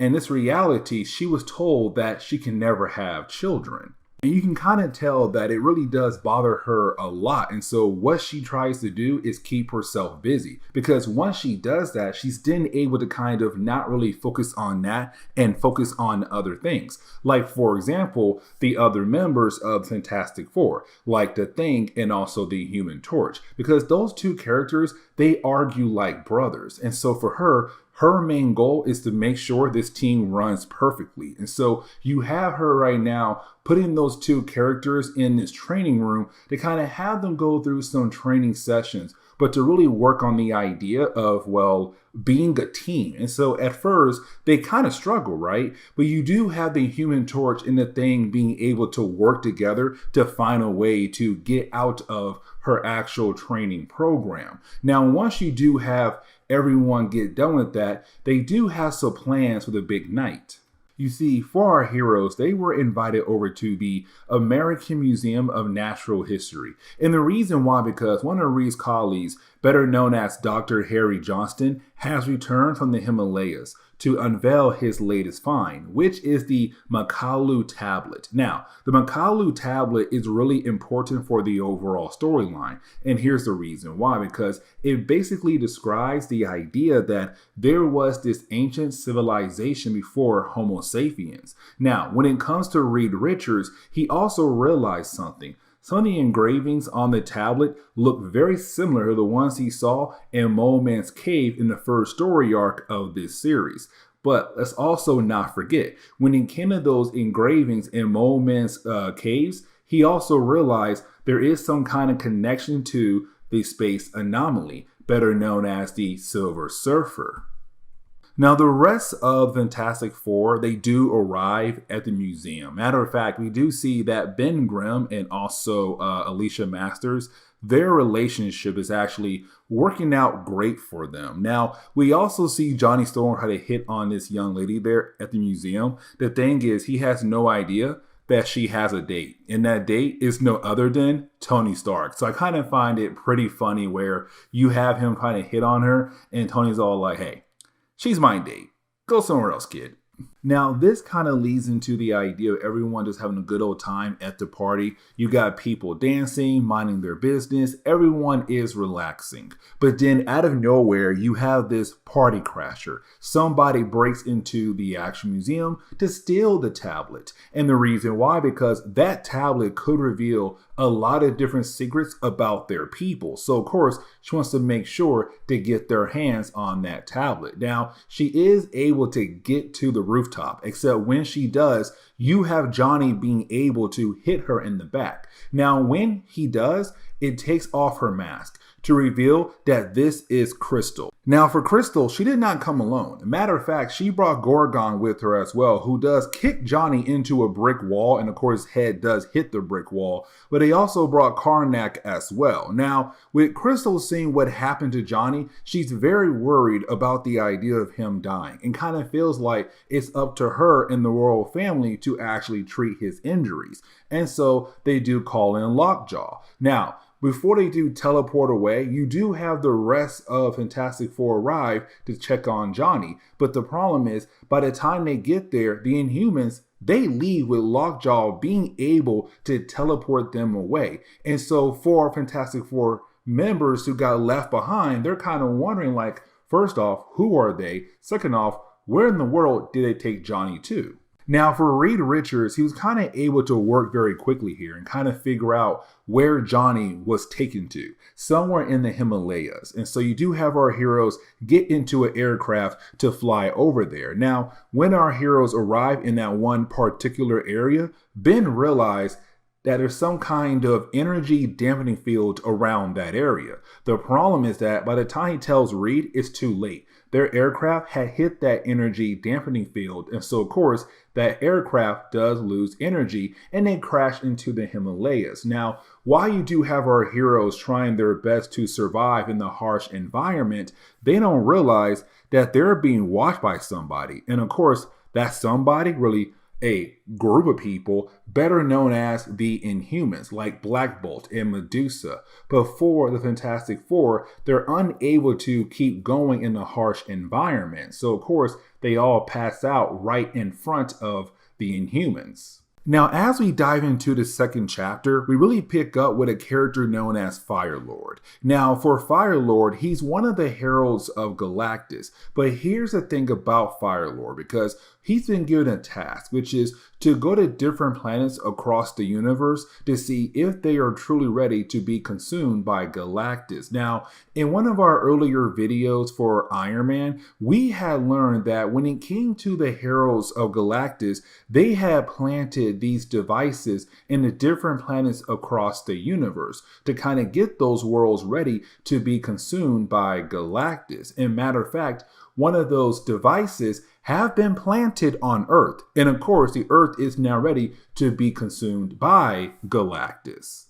But you do have Galactus go ahead and call up Firelord and say, hey man, listen, it's time for us to go ahead and get ready to consume the planet Earth. And so he already tells Firelord the other heralds have already left to head over there, like the Silver Surfer and Terrax as well. And so for Firelord, he makes his way over there as well. Now, as we do switch over to the Fantastic Four who got captured earlier at the end of the last chapter, we see them being escorted over to the throne room of the Inhumans. Now, for our heroes, they do learn a few things about the Inhumans here. Like, for example, the whole idea that Black Bolt and Medusa are the king and queen of the Inhumans. Inhumans. But also you have our heroes find out that there are these statues of Galactus and his heralds. But the thing is, for our heroes, they don't know Galactus yet, but they do know his herald, the Silver Surfer. But they also see other heralds as statues as well. And so for Reed, he kind of believes that for the Inhumans, these beings are like pantheons. They're gods to them, basically. Now, for our heroes, they were given the chance to talk to Black Bolt, the king of the Inhumans. Now, here's the thing, because as we all know, when it comes to Black Bolt, he does not have the ability to, well, speak. But Medusa, his queen, she's able to communicate with him and speak for him. And so for Medusa, she does talk to our heroes. Now, for Reed, he tells them like, hey, listen, we come here at peace. Like, we're not really trying to cause any problems at all. We came here for our missing team member, better known as Johnny Storm. Now, you do have Medusa inform our heroes like, yeah, we got Johnny, but right now he's with the doctors. But hey, listen, we want you guys to stay here for now. Before she's able to tell us what is the exact reason why she wants him to stay, you have Ben Grimm overreact. And the reason why, because he believes they're going to force our heroes to stay there for a long period of time, kind of like prisoners. And so you have Ben Grimm begin to attack the Inhumans. Now, this battle does last for like a few pages, but it does give us the chance to see our heroes being able to adapt in this battle, meaning that they're really able to kind of go toe-to-toe with a huge group of the Inhumans, even though they're easily outnumbered by all these different Inhumans. Now, as the battle goes on, you do have our heroes being able to exit the throne room. Now, when they do get outside, you do have Susan being able to use her powers to make them go invisible. And honestly, this is a good idea by Susan because really it gives our heroes the ability to sneak around the place without being seen to hopefully find Johnny, which of course they do find Johnny. But here's the thing, because when they find Johnny, he's right now wearing an outfit that belongs to the Inhumans. And so with Ben Grimm being that hothead character, he believes at the moment that Johnny has switched sides. But in reality, Johnny hasn't. Now, with all that being said, you had Johnny say, Ben, I need a calm head right now. And the reason why, because they were able to heal me up. But after doing that, they realized they had a problem. And I realized the best person to help them with that problem is Reed Richards. And so this gives the Fantastic Four the chance to sit down with the Inhumans. Now, Medusa, she does explain what is their problem. That problem is Maximus. Now, when it comes to Maximus, he is the brother to Black Bolt. But we do learn here that for the Inhumans in this reality, their origin is kind of similar to the main Marvel universe. The whole idea of the Terrigen Mist. Because as we all know, the Terrigen Mist is how they gain their abilities. It's a rite of passage. Now for Maximus, what he wanted to do was find the source to the Terrigen Mist, which is breaking the law. Like, you don't do that. But for Maximus, he had no choice. Well, he had a choice.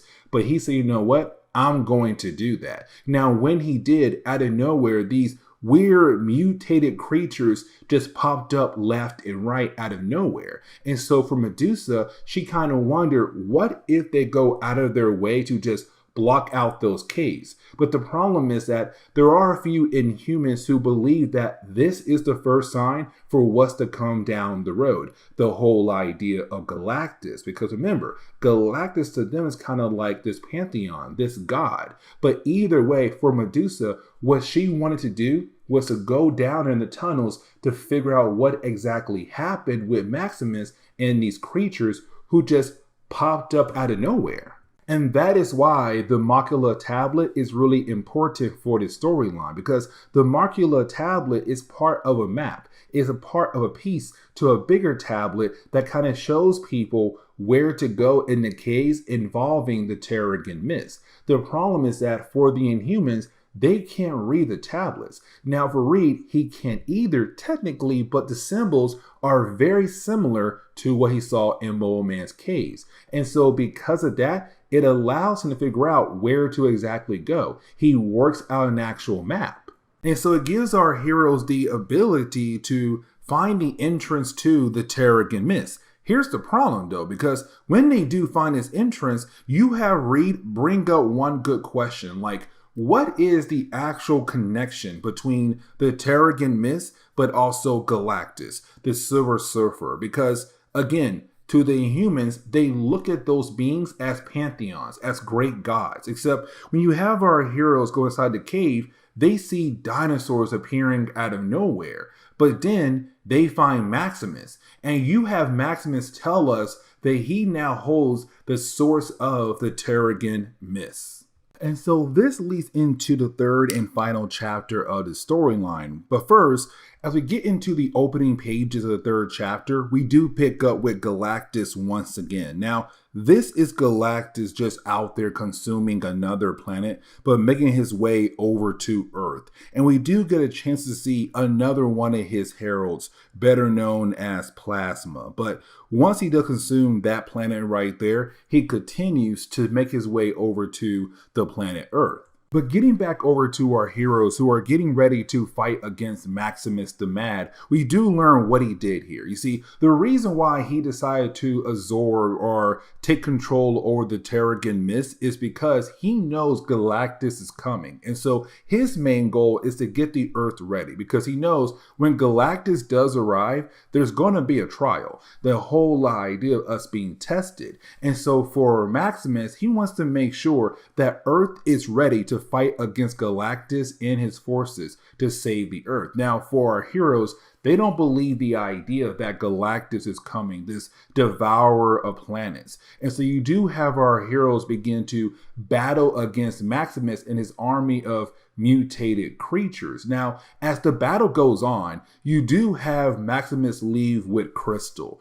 And this kind of leads into us learning a tad bit more about the Terrigen Mist. You see, for Maximus, what he found was this machine, better known as the creation device. And what it did was it created the Terrigen Mist, but he also used the device on himself to evolve himself, but also the creatures that he has been fighting with. Now, when it comes to Maximus, what he wants to do is use the same device on Crystal to evolve her, but to make her become his queen, but to also get the world ready for the return of Galactus. Now, with that being said, you do have our heroes arrive, and you have Johnny Storm being the one to actually stop him, because he was very upset about the idea that he kidnapped Crystal. And for Johnny, we get the idea. The man had already fallen in love with her. But you do have Johnny being able to take down, well, Maximus. And so this kind of leads into, I don't want to say a rush ending, but like it's kind of getting into the ending of the book, because the next storyline for our heroes leads into the next crossover where it's our heroes getting ready to fight against Galactus. And so you do have the Inhumans and also the Fantastic Four kind of realize that they're now allies. But you do have our heroes go their separate ways. We also see the idea of Johnny and Crystal, making out, kind of showing us they're in love and everything. Now for Maximus, he's showing why he's called Maximus the Mad, because the dude's showing how mad he is because he truly believes that Galactus is coming. But the thing is, he's correct. Galactus is coming, and he'll be there very soon. But here's the thing, because we do jump over to Latveria, and we do pick up with Dr. Doom. Now, when we do pick up with Dr. Doom, it's him being confronted by a future version of himself who hands him a memory card. Now, the memory card he does hand him is kind of like an upgrade version of his card he has in the present day for his time machine. And so for the present day Dr. Doom, he's very confused about the idea of being confronted by a future version of himself, but he also kind of wondering, like, what if he does use this memory card that was given to him by his future self? But this is where we're going to end today's comic book video. And guys, we're getting ready for the next big crossover for Heroes Reborn. But guys, see y'all next time. Later.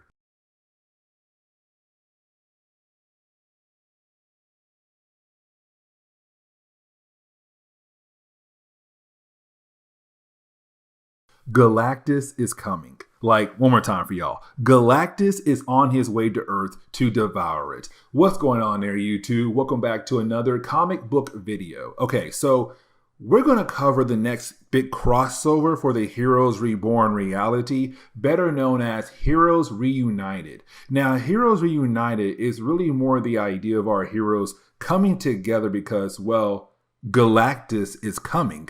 And the thing is, in our last few videos that we had covered for the Heroes Reborn reality, we kept seeing the idea of Galactus on his way, like small glimpses here and there, like, okay, he's coming.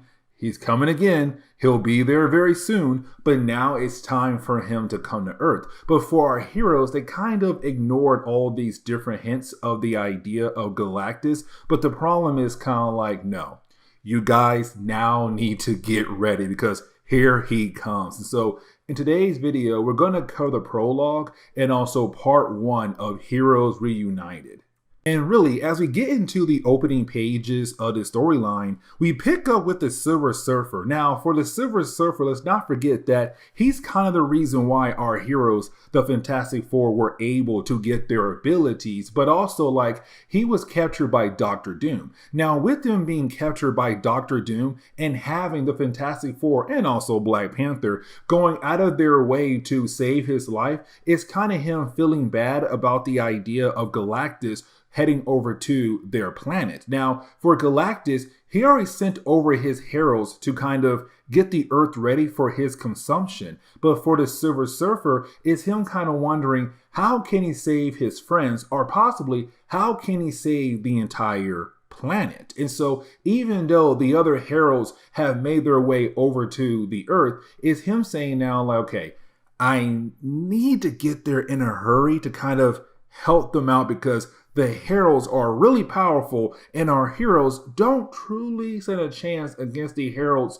of Galactus. It's kind of sad to see because for the Fantastic Four, they're kind of just hanging out and minding their business. Like, for example, Alicia Masters is making a sculpture of Ben Grimm, kind of showing like their relationship has grown a lot. And it's kind of cool to see, but at the same time, you already know by the end of this series, this right here won't technically matter anymore, but we do shift over to Reed and Sue. And for Reed and Sue, it's really important here because it's Susan telling Reed like, hey, I'm pregnant. Now, let's not forget, when it came to Susan, she was told in this reality that she was not able to have children. But the thing is, she went over to the main Marvel universe and she saw her, well, original version of herself with a son, Franklin Richards. But once she came back to her supposed reality, is her kind of realizing like, okay, I want to be a mother. And right now, she's pregnant. Now, you do have Susan go ahead and call up Johnny Storm and say, hey, brother,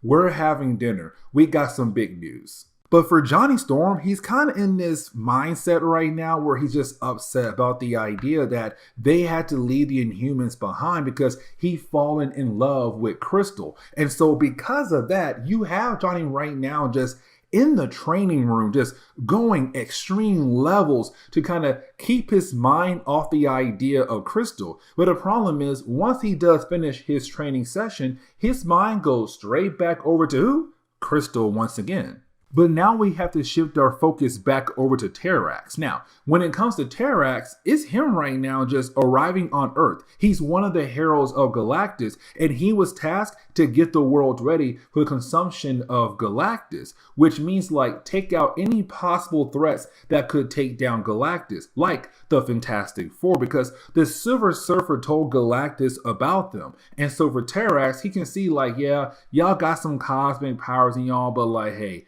it doesn't matter. You still gotta go. And so you do have our heroes try their best to fight against this powerful being who's not really easy to take down. And it kind of shows here because, yeah, for Susan Storm, she is able to put a force field around her to protect herself. But the problem is, like, for Terrax, this man knows what to do. And so he chased the ground underneath her as a way to attack her. And so just like that, he's showing that no matter what, he has different ways to attack people. Now, when it comes to Reed, of course, he gets very upset about the idea of his girlfriend being attacked at the moment, especially now because she's pregnant. But the problem is, Reed's not powerful enough to take on a guy like Terrax, by himself. So, of course, he's also taken out very easily. Now, when it comes to Susan, she tries her best to call up her brother, the Human Torch, who's back at the Baxter building. The problem is that for Johnny, he is not looking at his communicator. Why? Because again, he's still madly in love with Crystal. He missed Crystal so much that he keeps looking at pictures of her. And while you have everything popping off over there for Galactus, this man is truthfully on his way over to the Earth.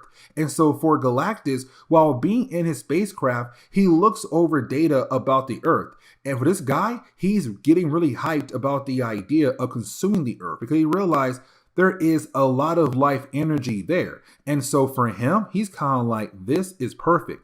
All that life energy for myself is pretty great.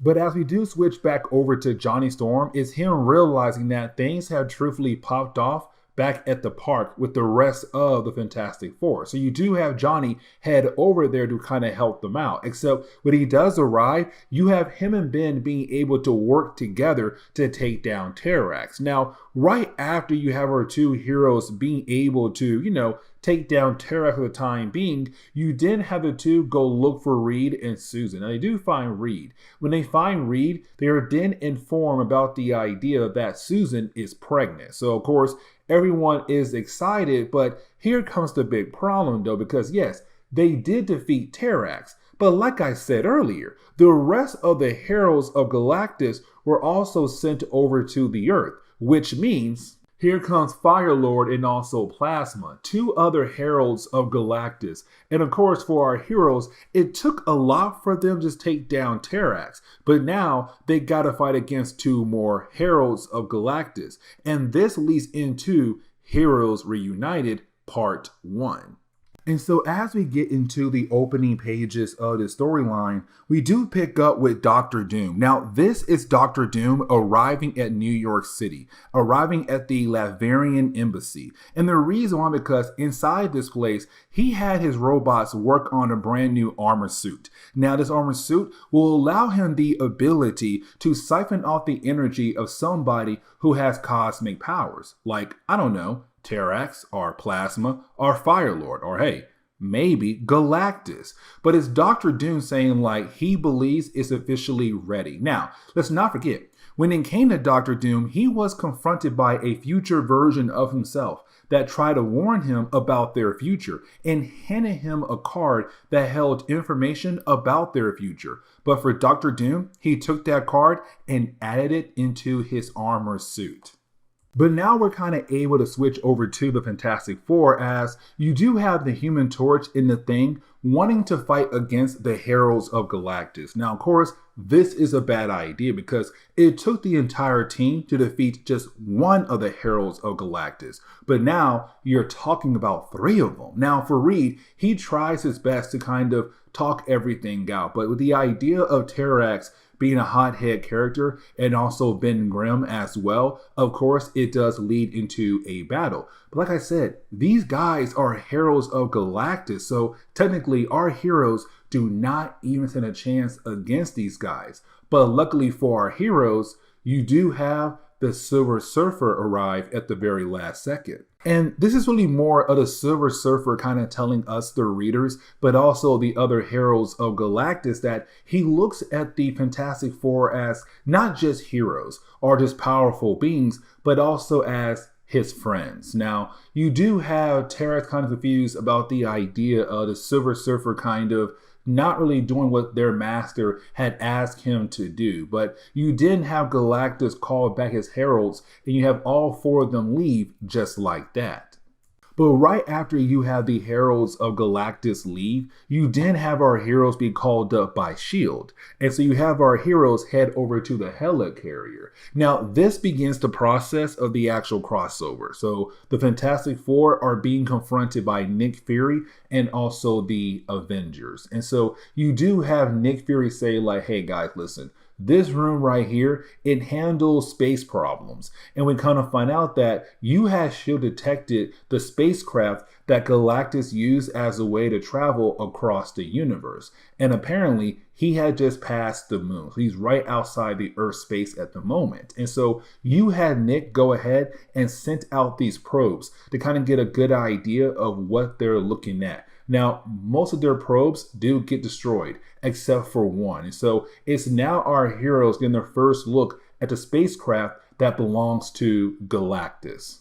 Now, on the actual spacecraft, we do pick up with the Heralds of Galactus meeting up with, well, Galactus. And this is Galactus saying that he feels like it's officially time to begin the process of consuming the Earth. Now, for the Silver Surfer, he wants to have a conversation with Galactus, possibly convince him to leave Earth alone. But again, earlier we saw that for Galactus, the Earth right now is holding a lot of energy that he would love to consume. And so, unfortunately, he tells Surfer, no, let's go ahead and move on with our plans. But getting back over to our heroes, is our heroes right now listening to Reed Richard, because for Reed, he's kind of telling the heroes what he realized throughout the entire series. The whole idea of all these things being connected, the Silver Surfer, Galactus, the Skrulls, the Inhumans, Moleman, in some crazy way, all these different things are connected to one another.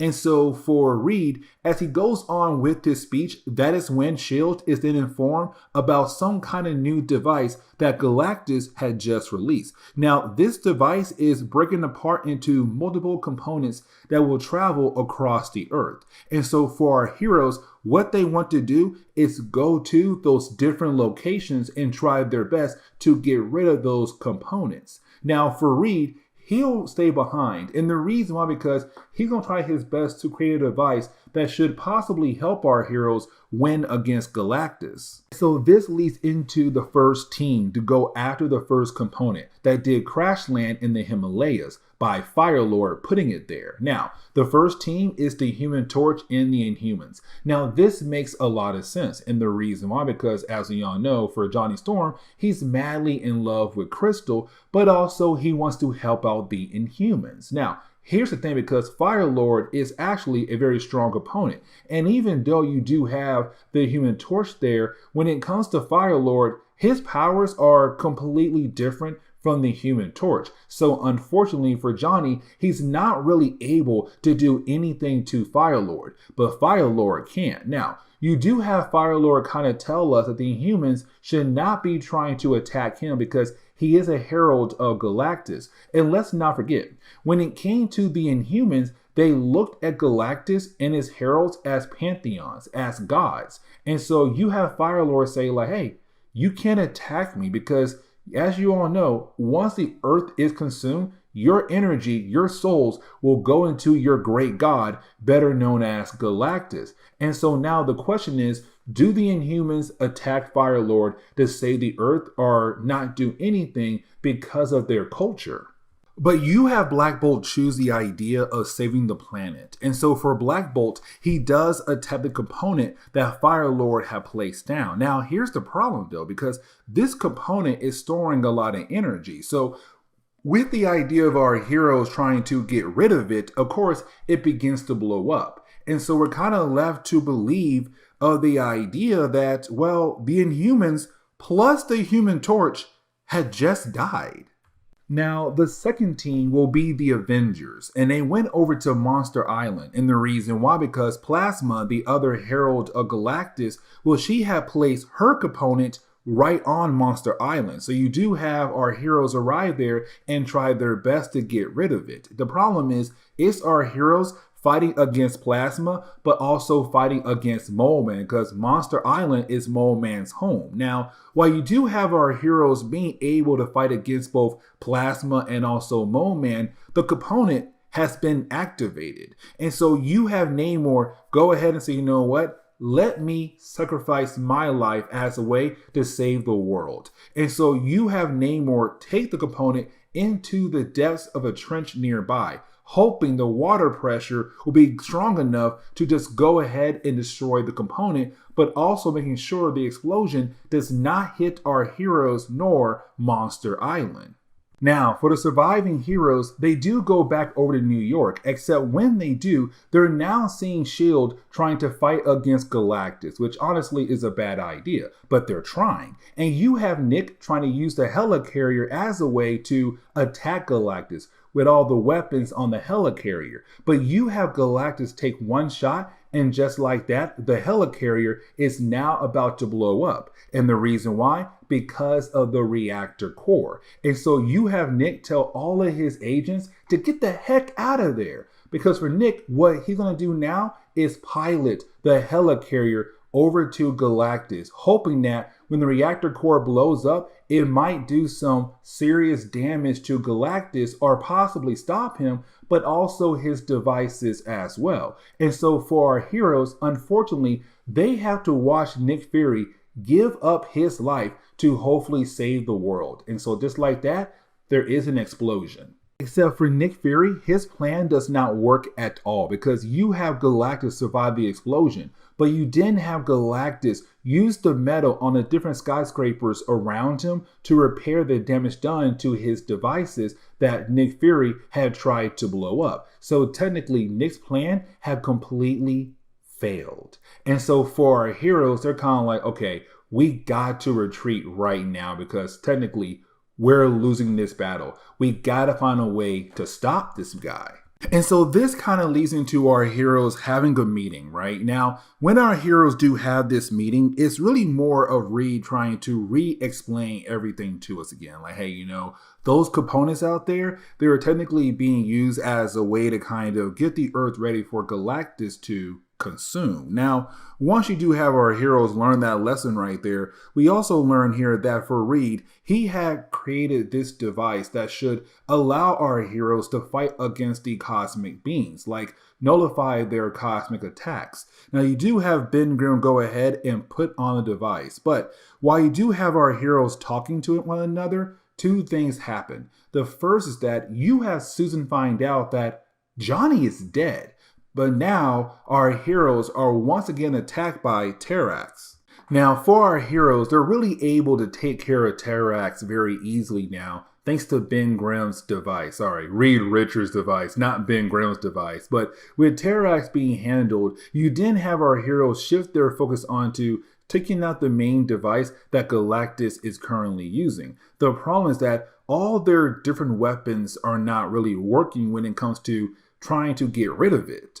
Now, the last few pages of the storyline, man, it's really rough for our heroes because you have Ben Grimm saying, you know what, let me go ahead and use the device that Reed gave me and absorb the energy of Galactus. The problem is that you have Galactus go ahead and take all the energy that Ben Grimm had absorbed from Terrax, but also Ben Grimm's cosmic energy as well, turning him back into a regular human, but also knocking him out and Thor out as well. Just like that in a matter of seconds. That's not even the rough part. The rough part is that you have Black Panther and also Ben Grimm be killed off by Terrax in a matter of seconds. Now things get even worse because you didn't have Terrax say like, oh, humans, you're wrong. You see, you thought there were only 3 components that were placed across the Earth. There was a 4th one. There is another Herald of Galactus, and that would be Airwalker. Now you do have Terrax say, you know what, it's now time for me to kill off the rest of the heroes. But you do have the Silver Surfer try to step in and stop Terrax. And this leads into the final moments of this storyline, the final moments of the Earth. Yes, you heard that right, because when it comes to our heroes, they're trying to regroup, but you didn't have Dr. Doom arrive. Now for Dr. Doom, he's still trying his best to absorb the energy of somewhat cosmic powers. So of course, he goes over to Galactus, and Galactus sends him flying the other direction in like a matter of seconds. The problem is that it distracted Reed long enough to allow Galactus the ability to turn on his machine. And so just like that, the entire Earth was just consumed by Galactus. Now, at the very last second, you have Dr. Doom go back in time. But the book ends on that note, and that was just the first chapter of the storyline.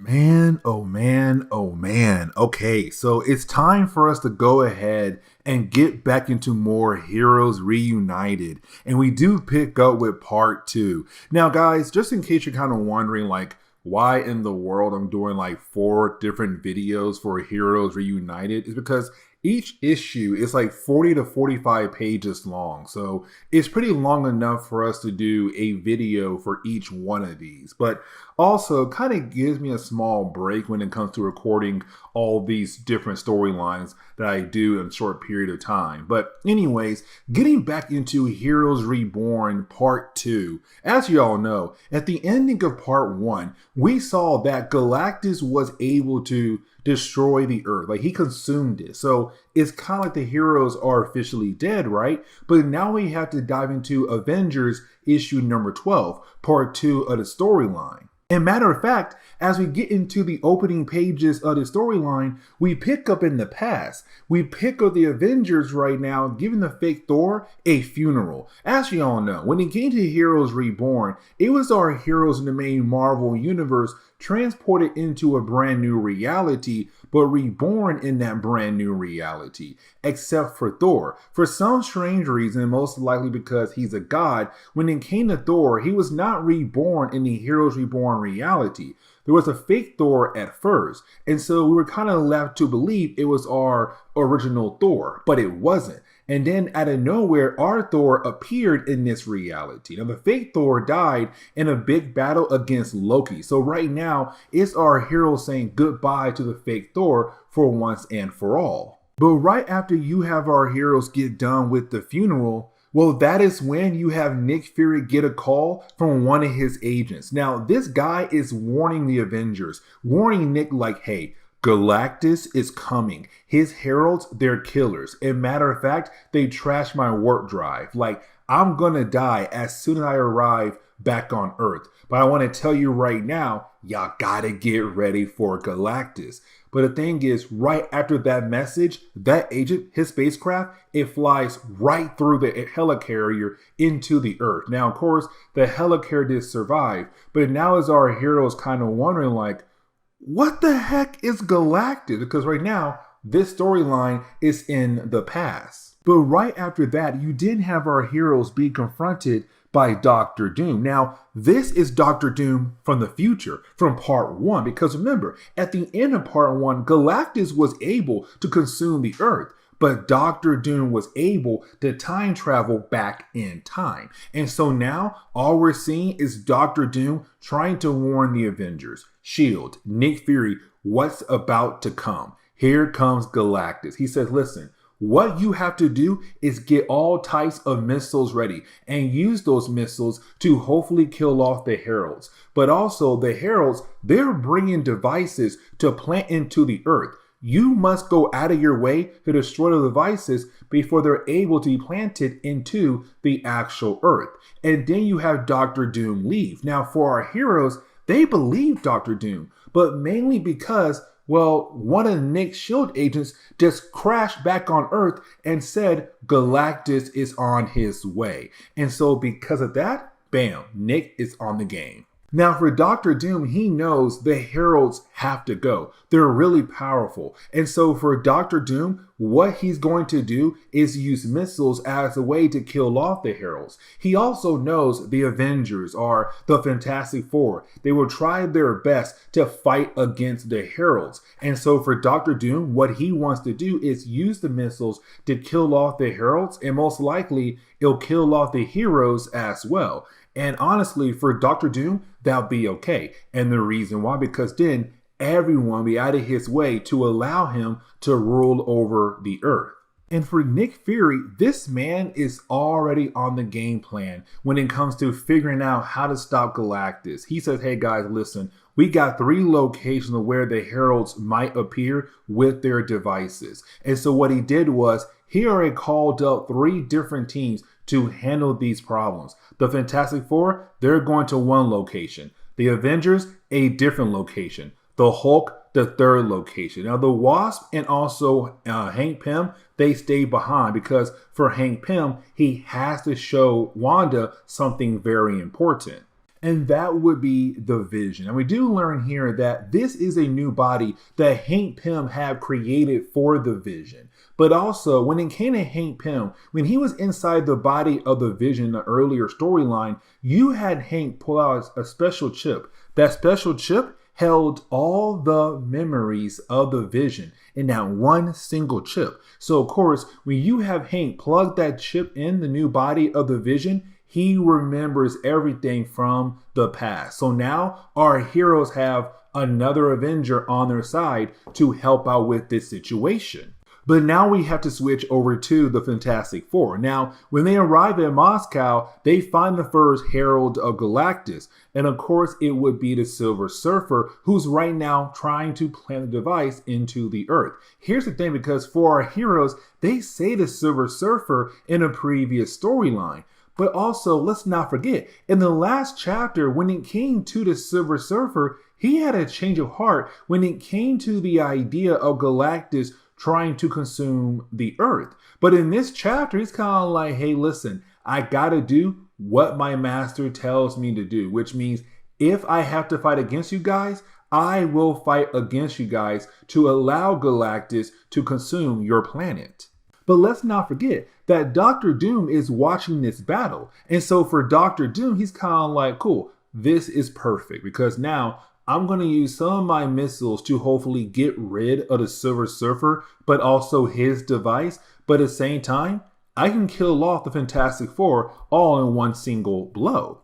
But getting back over to the battle with our heroes, they're still fighting against the Silver Surfer. But here's the thing, because you do have Reed Richards. Man, this dude got a plan like always. You see, for Reed, he brought this device that allows him the ability to absorb energy and then give that energy over to somebody else. Like, for example, cosmic energy. He absorbed the energy of the Silver Surfer and gave that energy over to Johnny Storm, making Johnny even stronger than he was earlier, but allowing Johnny the ability to go ahead and get rid of the device that was planted by the Silver Surfer. Now, here's the thing, because even though our heroes are now believing the idea that they have begun the process of saving the Earth, you have Reed and the Silver Surfer realize what's about to happen. The missiles are about to drop. The ones that Doctor Doom had fired. And for Susan, she's too weak right now to even try to put up a force field. And so just like that, that entire area got blown up. The Fantastic Four are dead. Now, the Silver Surfer survived. And Doctor Doom, he realized that his plan did not work on that one Herald right there. Now we do switch over to the Hulk, because the Hulk's right now on his way over to one of the 3 locations out there. Now, for the Hulk, he does get some backup. That will be the Vision and also the Scarlet Witch as well. Now we had to switch over to LA, and the reason why, because you have S.H.I.E.L.D. fighting against the 3rd Herald, and that would be Plasma. Now, for Nick Fury and S.H.I.E.L.D., they're trying their best to do whatever they can to stop her, but the problem is that she's just too strong. And matter of fact, Nick gets hit by one of her attacks, and so it does seem like he's going to die. And so just like in the last chapter, you have Nick take the helicarrier and crash it right into Plasma. And the reason why, because the reactor core in the helicarrier is strong enough to, well, kill her off. And so just like that, there goes Plasma off the board. Now, as we do switch over to the 3rd location, the Hulk again, and also Vision, you have the 2 characters fighting against Firelord. Now, technically, Firelord is really able to take the Hulk on, but it's the whole idea of the Hulk and Vision working together to kind of keep Firelord distracted long enough to allow the Vision to grab Firelord's staff and use the staff cosmic power as a way to get rid of the 3rd device. And so just like that, you have our heroes being able to win this battle, it seems like. But once you have the Hulk turn back into Bruce Banner, we get the idea that Firelord attack did some serious damage to the Hulk, and Bruce is on the verge of death. but it's also Bruce realizing that what the heroes are trying to do right now is not going to allow them to win the battle against Galactus, really.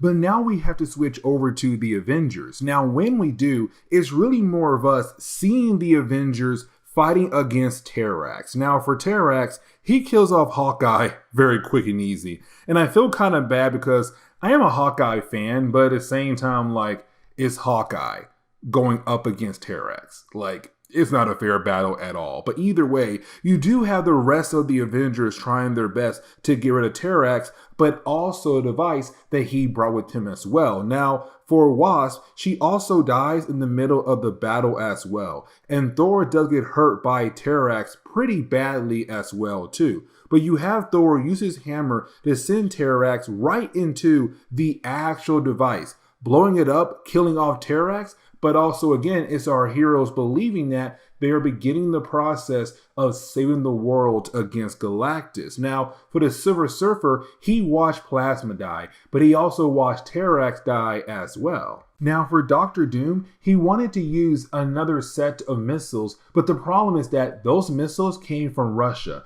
And the problem is that those missiles that he tried to use, they didn't shoot off correctly. They blew up while still being docked. And so, unfortunately, half of Russia just got blown up just like that.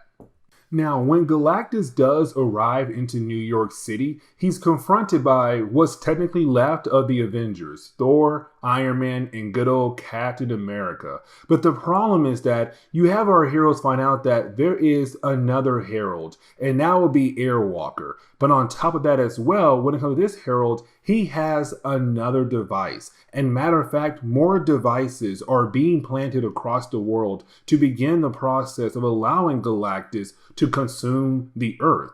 And for the Avengers, they got blasted pretty hard by Airwalker. So unfortunately, they have to retreat back over to Avengers Mansion.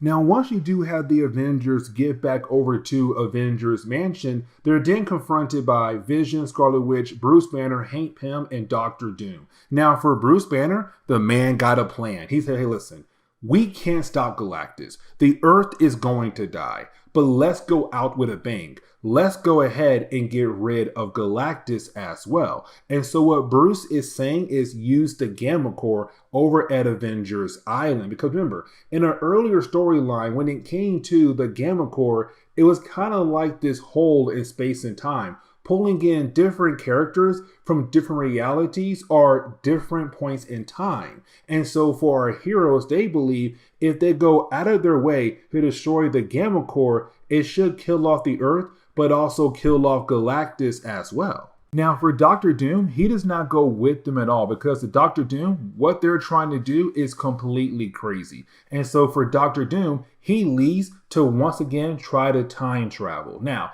for the heroes, they go over to Avengers Island, except when they do arrive at Avengers Island, you have our heroes go over to the Gamma Core. When they do, they're then confronted by the Silver Surfer. Now, for our heroes, they're kind of confused right now because they know that this man is a herald of Galactus, but it's him saying like, I've been watching you guys and I realized something, that I learned something from you guys. The idea of compassion, the idea of hope, the sorrow. Like I learned that basically this is completely wrong. And now I want to help you guys to save not this world because this world is going to die, but at least stop Galactus to save other worlds out there in the universe. And so you had a Surfer being able to heal up Thor. Once he does that, you have our heroes attack all together, and that destroys the Gamma Core, ripping a hole in space and time.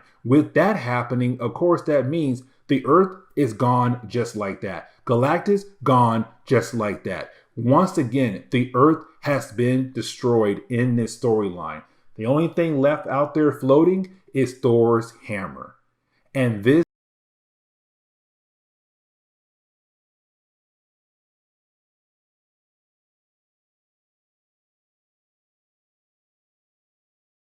Okay, so getting back into our coverage over Heroes Reunited, we do pick up with Part 3, and Part 3 takes place in Iron Man issue number 12 in the Heroes Reborn reality. Now, just in case you're kind of like getting into our coverage over Heroes Reunited, it's a whole storyline that took place in the Heroes Reborn reality. You know, the reality where in late 1990s, you had a few characters that were no longer selling books, and so when it came to Marvel Comics, they pushed those characters into a brand new reality to kind of give them a fresh start over. There were some old creators that were still popular in the 1990s, kind of hoping it would bring life back into those characters. And so when it came to Heroes Reborn, every like sixth issue, they would have a crossover. And this was the second one, better known as Heroes Reunited, where Galactus is trying to consume the Earth. And every single time the heroes try their best to stop Galactus, they fail. But every single time they do fail, it's Doctor Doom going back in time with what he learned to hopefully figure out like, how can they save the world? How can they stop Galactus? And matter of fact, when it came to our first video over Heroes Reunited, it was Doctor Doom being confronted by a future version of himself. And that right there kicked off what to me calls a time loop. Like, it's just Doctor Doom constantly going back in time over and over again until he is able to find a way to stop Galactus. Now, for me personally, I kind of like this chapter a tad bit, and the reason why, because it brings in characters we did not see in the first two chapters, and that would be She-Hulk and Doc Samson, because in our last Iron Man video, you had Tony and Reed be confronted by the Hulkbusters, because in our last video, we had talked about the idea that our three Hulk characters are somewhat being affected by the gamma virus in their bodies. And so when it came to Bruce and Doc Samson, they kind of believe a blood transfusion could possibly help them, but Bruce turned to Hulk, so he began to freak out. You had She-Hulk step in. Of course, that led to her becoming the She-Hulk in this reality. Either way, for these three characters, they're right now the Hulkbusters in the Heroes Reborn reality. Now, this kind of brings up a conversation for Reed and Tony. Because for Reed and Tony, they kind of realize there's something off about this reality. And for me personally, this is a callback to our earlier videos where you had Reed and Tony kind of being able to get small glimpses of the main Marvel universe, but not getting the idea that they're from that universe, but they were pushed into a different reality. And so for Reed and Tony, they have been trying their best to figure out what's going on with their reality, because again, they all got powers. And it's really weird how one particular friend group is able to get powers, every single member of that friend group. But you didn't have our heroes be alerted about Galactus and his heralds coming to, well, the planet Earth. Now, when it comes to Tony, in our last video, him and Doctor Doom, they had time traveled. And while time traveling, they saw the spacecraft. And so for Tony, he definitely knows about that spacecraft. He definitely knows there's something special about it. But you do have Reed Richards be the first one to try to make contact with the Heralds of Galactus. And he tells Tony in the Hulkbusters, like, you guys are technically the backup team. Like, if things pop off, y'all come in then. Now, when it comes to Tony, one of the things I do want to point out that in the first issue of this series, we had technically learned that he was heartless, that he was emotionless. And the reason why, because, well, he watched one of his close friends die while testing out an armor that him and his best friend had created. But over time, with him being Iron Man, he has turned into this person who can show that he does have emotions, that he does have a heart. And so for Doc Samson, he's kind of happy about the idea of seeing Tony like that. But you didn't have Tony get a call about something else. So of course he has to leave. Now for the Hulkbusters, they believe it's actual business, but in reality it's something, well, personal. Because in the earlier video, we had saw that Happy Hogan got like seriously injured. Now, in an earlier video, I kind of had mentioned that Happy Hogan had died, but that's not the actual case there. You see, Happy Hogan survived. And the thing was, in the artwork in that last video I recorded, I really thought Happy Hogan died, but that's my fault. But in reality, he did survive. So it's Tony right now, seeing how Happy is at the hospital. But while you have Tony, Pepper, and Happy just hanging out at the hospital, you have Doctor Doom arrive. Now, when Doctor Doom does arrive, this is Doctor Doom once again trying to save the world by going back in time with the information that he remembers from his last few attempts. And so it's him saying, okay, you know what, Tony, we gotta go. He grabs Tony and they leave. And he makes sure to grab Tony's Iron Man suit as well. Now we do switch over to the Hulkbusters, and they're watching the Fantastic Four fight against the Heralds of Galactus. Now while they're doing that, I kind of find this a tad bit funny, and the reason why, because in the earlier chapters of the storyline, we saw the Heralds of Galactus take on teams of heroes by themselves, and to see Fantastic Four go one-on-one with these guys is pretty wild to me. I feel like they should be dead by now. But either way, we switch over to Bruce Banner, who's being confronted by Liz. Now, Liz was head of security for Tony Stark's company, but the thing is, when it came to Bruce Banner getting hit with gamma radiation, turning him into, well, the Hulk, for her, it gave her radiation poisoning. She's dying. And so it's her saying goodbye to Bruce Banner. Now, when it comes to Doctor Doom and Tony Stark, they're having this conversation where it's Doctor Doom wanting Tony Stark to understand about what happened in the last video we covered. The whole idea of the two characters going throughout time, but in the main Marvel universe. And so it's Doctor Doom saying, like, Tony, you have to realize something, that there's something off about us, about this reality. But it's also Doctor Doom beginning to remember his original past over from the main Marvel universe. Because it's Doctor Doom saying, think back to a year ago. But for him, a year ago was the Onslaught crossover. The whole idea of our heroes fighting against Onslaught and our heroes going into him and being transported over to the Heroes Reborn reality. Now for Tony Stark, he can't believe what he's hearing from Doctor Doom, but it's Doctor Doom saying, like, no, when it came to Onslaught, you grabbed me and pulled me into him, into this reality. It's Doctor Doom beginning to remember, but unfortunately, their conversation ends because you have Nick Fury say, hey guys, listen, I need all hands on deck, so y'all guys are coming over to the helicarrier.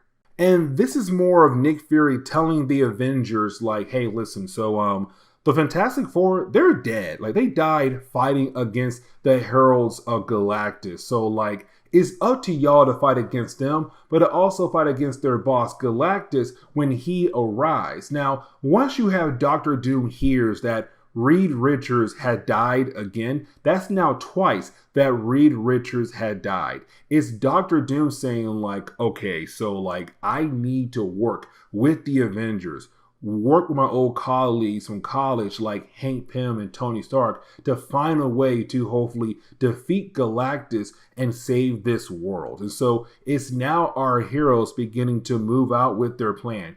You have all the hard hitters fight against the Heralds of Galactus, while you have all the smart ones stay behind to hopefully make something to save the world. Now, the next few pages for me kind of shows the timeline being changed, because in this timeline, you have our heroes being able to take on the Heralds of Galactus and being able to kill them off. But this time, because they worked as a team, unlike the Fantastic Four, who did one-on-one battles. And so you do have our heroes being able to kill off the different Heralds of Galactus. And so this kind of leads into the ending of the storyline, right? Where we get to that point where it's the heroes using a device that was created by Tony, Hank, Bruce, and also Victor, the ultimate nullifier. And they're kind of hoping it will work against Galactus. The problem is you have Galactus just go ahead and get rid of that device in a matter of seconds. So just like that,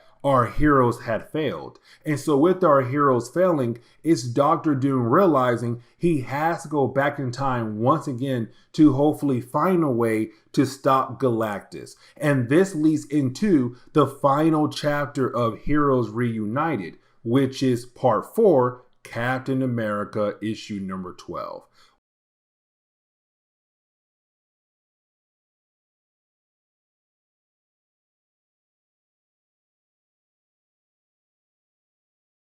Okay, so it's time for us to go ahead and get back into our coverage over Heroes Reunited. And with that being said, we do pick up the final chapter of this crossover that took place in Captain America issue number 12. Now remember, this storyline does take place over in the Heroes Reborn reality for Marvel Comics. Now, as we all know, that came out of the whole idea of Onslaught, where you had our heroes go into Onslaught but be transported into a different reality, because in the late 1990s, some properties of Marvel Comics were no longer selling, and so they had a great idea to push those characters away in a different reality and give old creators a chance to kind of give those characters a fresh start in a brand new reality, and hoping that it would bring fans back into Marvel Comics for those characters like Iron Man, the Avengers, and Fantastic Four. Anyway, so Heroes Reunited, it's really more about the idea of our heroes trying the best to defeat Galactus. And technically, it's really more about Doctor Doom trying his best to defeat Galactus. And let me explain. You see, when it came to the very beginning of Heroes Reunited, you had Galactus arrive to Earth. When he did, things popped off very quickly, but the Earth was consumed by Galactus. What you've been seen in the earlier chapters is Doctor Doom going back in time every single time he failed to stop Galactus. So now this is his fourth and final attempt. And the reason why it's his fourth and final attempt, because at the end of the last chapter for Doctor Doom, his device that allows him to time travel got damaged. So unfortunately for Doom, he has to get it right here to basically stop Galactus, but to save the world. And so as we get into the opening pages of the storyline, we really do pick up with Rebecca Barnes. Now, Rebecca Barnes is the Bucky of this reality, the Bucky of the 1990s for this reality. Now, here's the thing, because when it comes to Rebecca Barnes, there's so much about this character that comes out later on in later books down the road when it comes to Marvel Comics. So like, she's a very intriguing character for the overall idea of Heroes Reborn. And you see what I mean if we ever come back to this reality. But for Rebecca Barnes, when she does get home, she's confronted by Doctor Doom. Now, for me personally, I would freak out as well. But the reason why you have Doctor Doom there for, you see, for Doctor Doom, he was able to access the SHIELD files. And with him doing that, he learned that Rebecca is technically a chronal anomaly. She should not exist at all. And that right there continues the whole idea that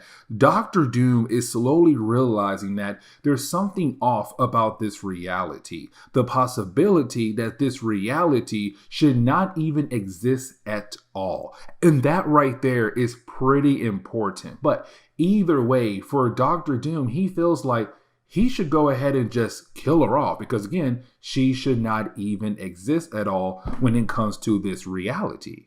But you did have Steve Rogers appear. Now, when Steve Rogers does appear, you have both characters just stop in their track. It is not like Doctor Doom and Steve are going to fight. And it's not like Doctor Doom is scared of Steve Rogers. It's more of like, for me personally, it's Doctor Doom remembering that what he's here for. Like, the dude traveled back in time to find a way to stop Galactus. So why should he waste time on Rebecca Barnes when technically he should be focused on finding a way to defeat Galactus? So it's him saying like, you know what? Let me go ahead and get the heroes together to fight against Galactus. Now, here's the thing, because for Doctor Doom, he also drops the hint for Steve Rogers that he is somehow connected to SHIELD. Now, we did learn in the earlier chapters that when it comes to SHIELD, they do work with Tony Stark, but they also work with Doctor Doom as well.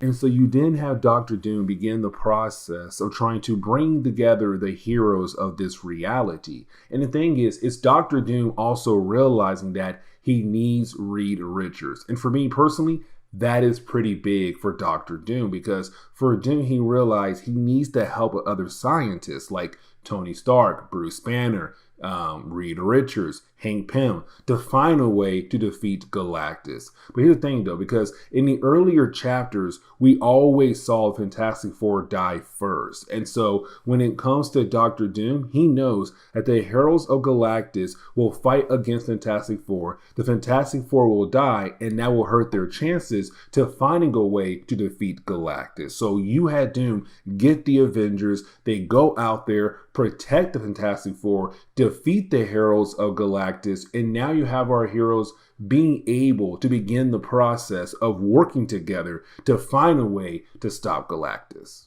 Now, for Galactus, he knows that his heralds have basically failed on Earth. Now, when it comes to Galactus, he has 5 heralds, so only 4 of them have failed. Terrax, Firelord, Plasma, and Airwalker. But the Silver Surfer is still around. And the thing is, he's hoping the Silver Surfer will still be able to finish the job, to get the Earth ready for Galactus to consume. Now, for the Silver Surfer, we saw in earlier videos that he kind of hates the idea of Earth being consumed by Galactus because the Fantastic Four has saved him. And so he's beginning to grow when it comes to having emotions. But either way, you do have Galactus order Surfer to go get the Earth ready for consumption. But now we have to shift over to the Knights of the Atomic Round Table. Now, that name was given to that group back in college. And really, everyone involved in that group were basically scientists in some types of ways. Like, for example, you got Tony Stark, you got Hank Pym, Doctor Doom, Bruce Banner, Reed Richards. There was one more character known as Rebel, but he officially died by this point in the Heroes Reborn reality. But all of these characters met back in college, and now it's all of them coming together to figure out how to get rid of Galactus. And the thing is, Bruce Banner has an idea. He's kind of like, hey, let's give Galactus exactly what he wants. And you have everyone freak out like, whoa, what in the world did Bruce Banner just say right now? But now we have to shift back over to Rebecca Barnes. Now, for Rebecca Barnes, it's really more of her at Avengers Mansion alongside with the other heroes, but on her mind at the moment is the whole idea of what Doctor Doom had told her, like, hey, you should not exist. And so for Rebecca, she wants to know, what does that truly mean? Like, is there a possibility that she should not be around at all when it comes to being in this reality? But you didn't have her be confronted by the Silver Surfer. Now, for the Silver Surfer, even though he's still working for Galactus, he still wants to find a way to help out the humans. And so you had the Silver Surfer tell Rebecca, hey, listen, I have a message, and you need to get this message over to the heroes that Galactus is coming. And when he does arrive, your Earth is going to be consumed. And I'm telling y'all this right now so that you may be able to use your science to find a way off this planet, to take a few people somewhere else, to restart humanity somewhere else. Now, of course, Rebecca, she believes in the heroes. They're going to find a way to stop Galactus, to save this Earth. But for the Silver Surfer, he only came here to give her a message to give over to the other heroes. Now, while he does try to leave, you have her grab onto his board. Now, Steve Rogers sees that she has, of course, grabbed onto the Silver Surfer's board. And this leads into a very sad moment, because while you do have Rebecca holding on to the Surfer board, you didn't have Galactus appear. When he does appear, you have Galactus hit her with some kind of cosmic energy, having her fall into a body of water. Now, luckily, Steve was around, but for the Silver Surfer, he's kind of like, what did I do? Like, what have my actions brought? Like, if I only came here and did the job that Galactus had asked me to do, there's a possibility that little girl would not got hit by my master's cosmic blast. So you did have Steve Rogers bring her back over to Avengers Mansion. Now, with him doing that, of course, you have all the Avengers, all the heroes seeing what happened to her. And of course, that motivates them even more to find a way to bring down Galactus. Now, right after that, you did have the heroes get one more person on their side, and that would be the Silver Surfer. He's no longer working for Galactus. He will now help the heroes to find a way to bring down his old master.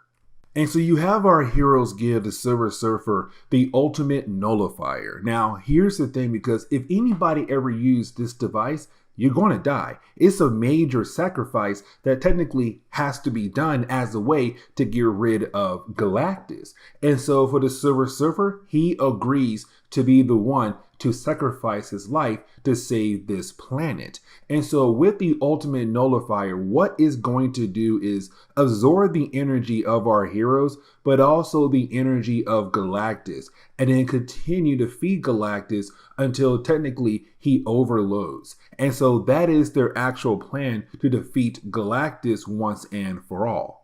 And it does really work out for our heroes, where Galactus is truly defeated. Now, with Galactus being gone, you didn't have our heroes go their separate ways, right? Now, for Reed Richards, is him kind of hoping that Doctor Doom will go ahead and switch sides. Like, Doctor Doom will try to reopen the doors that he had locked away in his heart and allow the different people that he made friends with back in college be back in his life once again. But of course, for Doctor Doom, he can't do that. But to go ahead and get into the ending of the storyline, we do switch over to Steve Rogers, right? And so for Steve Rogers, he's currently at the grave at Abraham Wilson. Now, Abraham Wilson was the father to Sam Wilson, who died trying to give Steve back his shield. But you didn't have Steve be confronted by Richard Barnes and Peggy Carter. Now, of course, as we know, Steve should know these characters very well.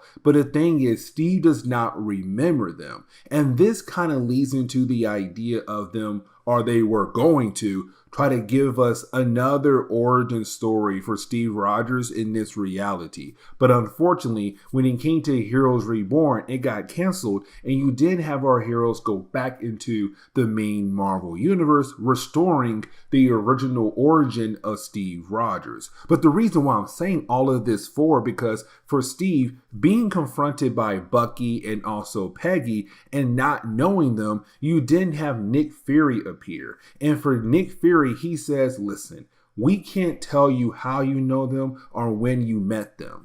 But it's also Nick Fury saying, like, by the way, what you were told, the whole idea of Truman. Because remember, in the very first story arc for Steve Rogers in this reality, we had learned that he wasn't frozen in time. That technically what happened was, for Steve Rogers, he had a disagreement with the president after World War II because they had dropped the bombs in Japan. And he hated the idea of them doing that. And so what Nick Fury did was he used technology back then to control the mind of Steve Rogers, to make him live different lives throughout the years leading into the 1990s. And so here we are now, it's Nick saying, like, there's a possibility none of that happened, which means how in the world did Steve survive from World War II up to until now? Like, what happened between these 2 points in time? But the thing is, we don't get the chance to learn it here.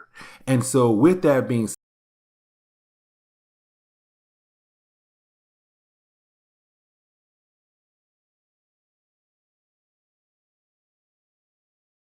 okay, so it's time for us to finally wrap up our coverage over the Heroes Reborn reality. As y'all know, when it came to Marvel Comics in the late 1990s, what they did was they basically tried to give some certain characters a fresh start. You see, in the late 1990s, as we all know, Marvel was struggling, and some of their properties were no longer selling. Iron Man, Avengers, Fantastic Four. When it came to Captain America, he was technically selling, but he was also part of that package deal as well. But either way, when it came to Marvel, what they did was they had used Avengers X-Men Onslaught event as a way to push those characters out of the main Marvel universe, but into a different reality, better known as Heroes Reborn, to give those characters a fresh start with old creators that Marvel had brought back. Now, at first, it did seem like everything was going to work out for them, but by the 12th and 13th issue of each series, you did have Marvel say, you know what? Let's go ahead and take those heroes back over to the main Marvel universe. Now, after reading everything about Heroes Reborn, I can officially say that I don't really hate it. I don't love it, but I don't hate it. I felt like it was just okay. For me, the artwork was mostly okay, except for Rob Liefeld's artwork, but hey, that's not really me hating on him. It's just me saying like, maybe, just maybe, I don't have a taste for his artwork. And that's really it. But for me, the biggest issue was the overall storyline. Like at first, all the stories were hitting, but then out of nowhere, they kind of felt like the stories were just all over the place, but at the same time, they were trying their best to connect with one another, and it became a huge mess. Now again, that's just me though, but with the idea of Heroes Reborn, the return, it's nice to see those characters go back into the main Marvel universe. But as we get into the opening pages of Heroes Reborn, The Return, issue number 1, we're really picking up with Reed Richards and Susan Storm. And for me, this makes a lot of sense because these two characters, their son is the reason why they're currently in a different reality at the moment. Because when it came to that Onslaught crossover, you had the Avengers, the Fantastic Four, and a few other heroes besides the X-Men and Spider-Man and a few other characters who were, popular at that time, not go into Onslaught. The one who did, they all went into a different reality. And so for the Fantastic Four, they have been living a life in the Heroes Reborn reality like everything is normal. They don't remember their past lives in the main Marvel universe, especially when it comes to their son, Franklin Richards. See, this storyline was the one that established the idea that it was Franklin Richards who had created the Heroes Reborn reality as a way to save his family, but also the other heroes who went into Onslaught to hopefully defeat him. And so to Franklin Richards, he had created the Heroes Reborn reality. The thing is for Franklin, he does not know how to control his abilities. So he did not do it on purpose. It was a complete accident. But for Franklin, he's right now being confronted by Ashima. Now for Ashima, she is this celestial who's right now appearing as a human as a way to communicate with Franklin Richards, to let him know that he does have the ability to bring his family back into this reality, to reach out to them. But the thing is, she also says you have to make a big choice. Now, for this 4-part storyline, that choice is very important when it comes to our heroes coming back into the main Marvel universe. But it's also her kind of hinting at the idea that once he does decide when it comes to that choice, there's a possibility that he might have to leave with her and join the rest of the Celestials. Around this time in Marvel Comics, when it came to Franklin Richards, he was staying with Generation X. Generation X was the 1990s version of the New Mutants, a bunch of kids right now who are trying to learn how to control their abilities, and you had Banshee and also Emma Frost as their teacher. Now, around this time, Marvel Comics, for Franklin, he was classified as a mutant. So for Nathaniel Richards, he decided that his grandson should stay with Generation X. Now, there was a storyline where you had Black Tom attack the school. When he did, you then had Man-Thing being able to grab Franklin and the other members of Generation X. The thing is, for Man-Thing, he saw something going on with Franklin. It's the whole idea that with Man-Thing being like the protector of the nexus of all realities, he kind of saw something special about Franklin and kind of kept him even though the heroes were able to go back home to their school. And now we have to shift over to Spider-Man. Now for Spider-Man, he really does give us that example of a hero who was still popular in the 1990s and was not really affected by the Onslaught event, meaning that he did not go over to the Heroes Reborn reality. He was able to stay in the main Marvel universe. But for Spider-Man, it's him right now watching the news about the anniversary of when the heroes had disappeared. Of course, they're talking about the Avengers and Fantastic Four, because for the heroes in the main Marvel universe, they believe the Avengers, the Fantastic Four, they had died when it came to going inside Onslaught, not knowing that Franklin Richards had pushed those characters into a different reality. Now, I kind of want to sit down and talk about the Hulk for a moment. And the reason why, because the Hulk is a special character in his whole event. You see, when it came to Bruce Banner and the Hulk, they took down Onslaught. They were really able to beat down on him. Now, the Hulk did pass out, and so you were kind of left to believe at first that the Hulk would not go into the Heroes Reborn reality. But he did. Well, not him. Bruce Banner did. And so you had the Hulk stay behind, but for Bruce Banner, he went into the Heroes Reborn reality where unfortunately he was turned to Hulk all over again in that reality as well. Now we do pick up with this astronomer who's currently just watching this space anomaly make their way over to Earth. Now for this guy, he has no idea what it is just yet, but unfortunately he's not gonna know because when it does crash land, he's killed off. But we do learn that it is Ashima arriving to Earth as a human or appearing as a human as a way to be able to communicate with Franklin Richards. But as we do switch over to Franklin Richards, we kind of get the idea of how powerful he truly is. Because for Franklin Richards, he's holding on to this ball. That ball is the Heroes Reborn reality. And when the ball gets eaten by an alligator, you have Franklin use his powers, technically on accident, to kill off the alligator as a way to get his ball back. The Heroes Reborn reality. Now, this ball begins to show him different images, like for example, images of two different Hulks. The Hulk in the Heroes Reborn reality and the Hulk here in the main Marvel universe. And really, we do get a small glimpse in the other world where you do have Thor and also Ben Grimm fighting against that other Hulk at the moment, the one in the Heroes Reborn reality. But while you have that fight going on, you have Franklin being able to see the fight, but only as small images appear on his ball. And he's very confused with the idea of what's exactly happening. But you did have Franklin be confronted by Ashima. Now for Man-Thing, it wants to protect Franklin, but you have Ashima send Man-Thing running away scared, but also on fire as well. But either way, for Ashima, she came there with a purpose. But with Ashima being there in the main Marvel universe talking to Franklin, it begins to affect the Heroes Reborn reality as well, because we do see the Fantastic Four just trying to have lunch together, or really more breakfast. But either way, for Susan, she begins to cry out of nowhere. And it's not like she's sad or anything, just something about her is happening. And that's the idea that the Heroes Reborn reality is about to change forever.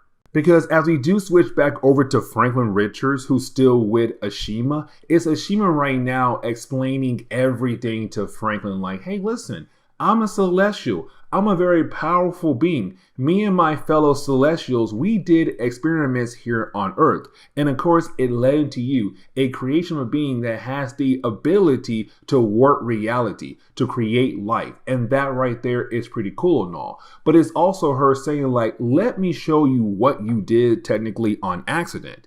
And so she takes Franklin into the Heroes Reborn reality. And with her doing that, it's really more of her saying like, look at what you created. You made this reality. You put your family in this reality. But it's also her saying like, but it has to go. Like, you have an option here. You can say the main Marvel Universe Earth, or you can say this Earth that you had created. And so for Franklin, that right there for a young boy is a big thing to ask. Like, you're asking him to decide which world should go. But technically, his family is in the Heroes Reborn reality.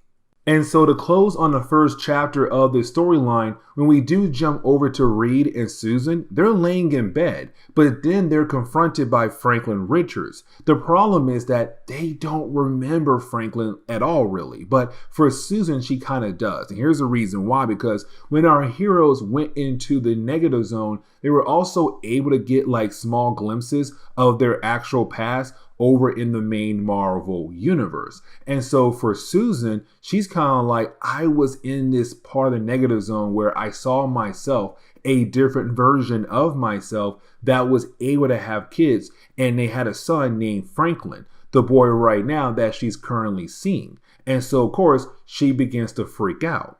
But now we have to switch over to Doctor Strange. Now, when we do, it's really more of Doctor Strange being confronted by the fake Loki. And the reason why I say the fake Loki, because when it came to Heroes Reborn, most of our heroes were transported into this brand new reality, given new lives in that new reality. But for Thor and Loki, that was not the case. Now, at first, we were kind of left to believe that it was Thor and Loki from the main Marvel universe who were brought into the Heroes Reborn reality at first. But then out of nowhere, you had the real Thor appear. And the real Loki has been hanging out with Doctor Strange in the main Marvel universe. And so we're kind of left to believe that for Franklin Richards, he wasn't really able at first to transport a god into the Heroes Reborn reality. And so what he did was he created fake copies of Loki and Thor in that reality. And so for this Loki, at first, he still somewhat believes that he is the real Loki. But you have Doctor Strange tell him like, nah,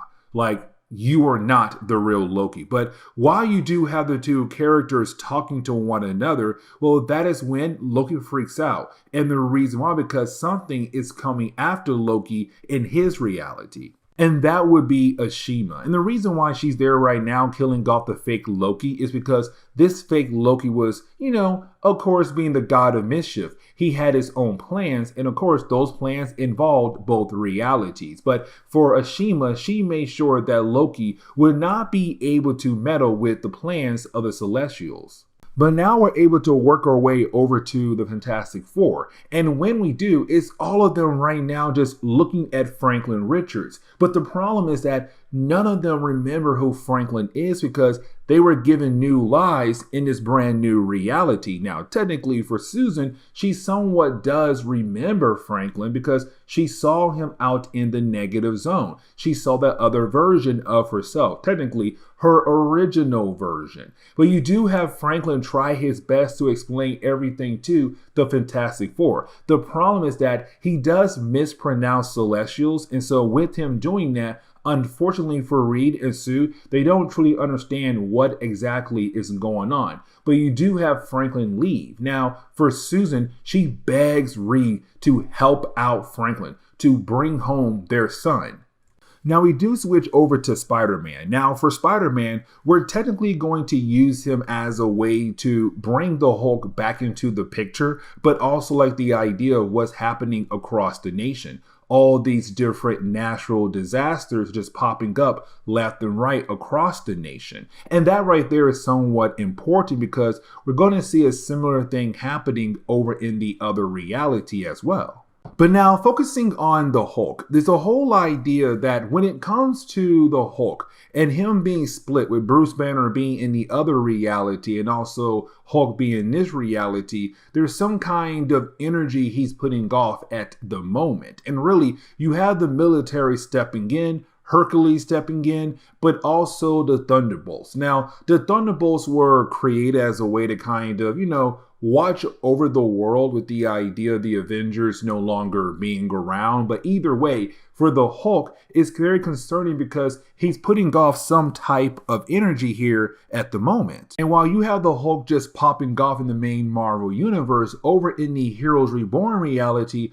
the Hulk is once again going on a rampage. And you have you're having Thor trying his best to bring down the Hulk. But then out of nowhere, a bunch of magma just pops right out of the ground. So you have Thor trying his best to protect innocent people. But while doing that, the Heroes Reborn Hulk, Bruce Banner Hulk, just disappears. But while you have that going on for Doctor Strange, he does find Franklin Richards' ball. And with him being able to find the ball, it's now him kind of wondering, like, what should he do with it? Should he possibly bring the ball over to the Hulk?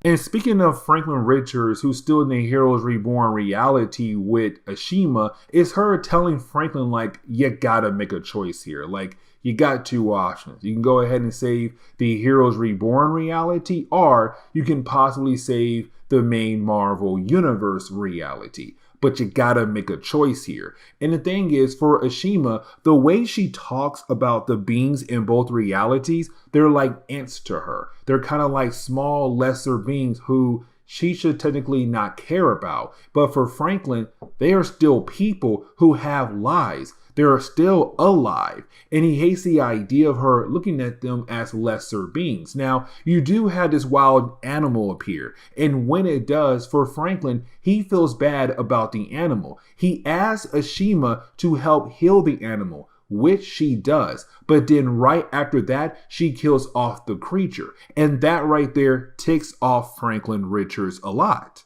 But it also shows how powerful he truly is, because with him being upset, he was able to release an attack to kind of send her back a tad bit. And for Ashima, she can't believe that his attack actually did hurt her somewhat. But then she realized he had disappeared. But getting back over to the Fantastic Four over in the main Marvel Universe, they're also kind of showing us that things are popping off not just on Earth, but also in space as well, because you have two fireballs just making their way over to the Earth. Now, for Susan, Ben, and Reed, really all the heroes on Earth, they just got done with Galactus. So now you are possibly talking about the idea of some more space problems popping up. But you didn't have our heroes realize that earlier for Franklin, he had mispronounced the idea of the word celestials. And so once you have our heroes understand what he meant by it, they're kind of like, okay, we got some work to do here. Now, getting back over to Peter Parker, you have Peter Parker arrive at the scene where the Hulk is at right now, fighting against Hercules, the military, but also fighting against the Thunderbolts as well. Now, when it comes to Spider-Man, when he does arrive there, he realized that the rain has picked up there where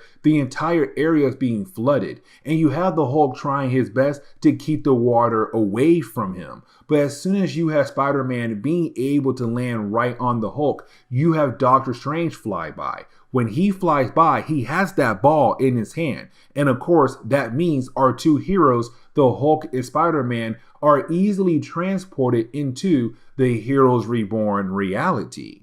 But while you have the Hulk and also Spider-Man being transported into the Heroes Reborn reality, is also Ashima telling Franklin, like, if he does not choose when it comes to, which Earth to save, the Celestials will choose for him. And if they choose, then both Earths are going to be completely wiped out. Now, when the Hulk and Spider-Man do arrive in the Heroes Reborn reality, they're then confronted by Bruce Banner, who's currently the Hulk at the moment. And so as we do dive into the third chapter of the storyline, we're really picking up with Ashima looking for Franklin, who was able to get away from her. Except when she does find Franklin, he fell down a cliff. And it does seem like that Franklin Richards is officially dead. But now we have to switch back over to the Fantastic Four. Now, when we do, it's really more of us picking up with the Fantastic Four, really more Reed working with Tony Stark. Now, when it came to Reed Richards in this reality, he knew that Tony Stark was Iron Man. The whole idea of Iron Man being Tony Stark's bodyguard, Reed did not fall for it, but it's really now Reed trying to figure out what exactly is going on when it comes to their Earth. And so for Tony, he brought some rock samples from deep inside the Earth to kind of see how old the Earth truly is. Now for Reed Richards and Tony, they can't find anything abnormal about it just yet. But for Tony, he'll be going into the negative zone to run a few more tests on the rock samples. Now, for Reed, he also tells us, the readers, the two fireballs that's heading over to the Heroes Reborn Earth, they sped up. So at first, they may had a few weeks, but now they only have like a few days before the fireballs do hit the Earth.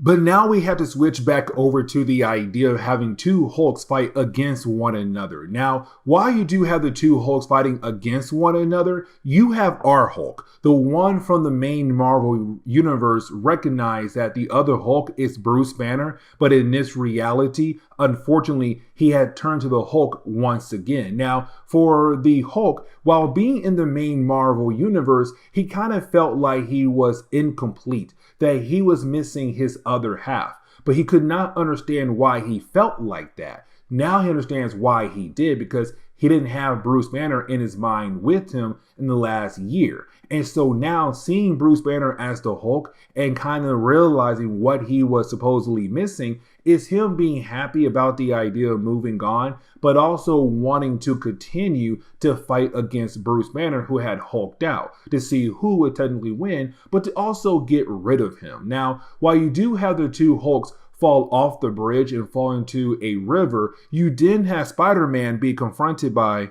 the Avengers. And really, this is pretty huge because for Spider-Man, he believed that the Avengers were dead, but to see them alive in this other reality, he's kind of like, wait a second, I thought you guys were dead.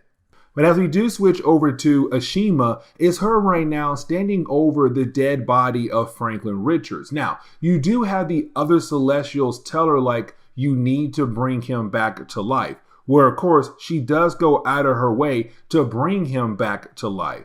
Except when she does that, it's also her now seeing that he is connected to all the different humans on the main Marvel universe Earth.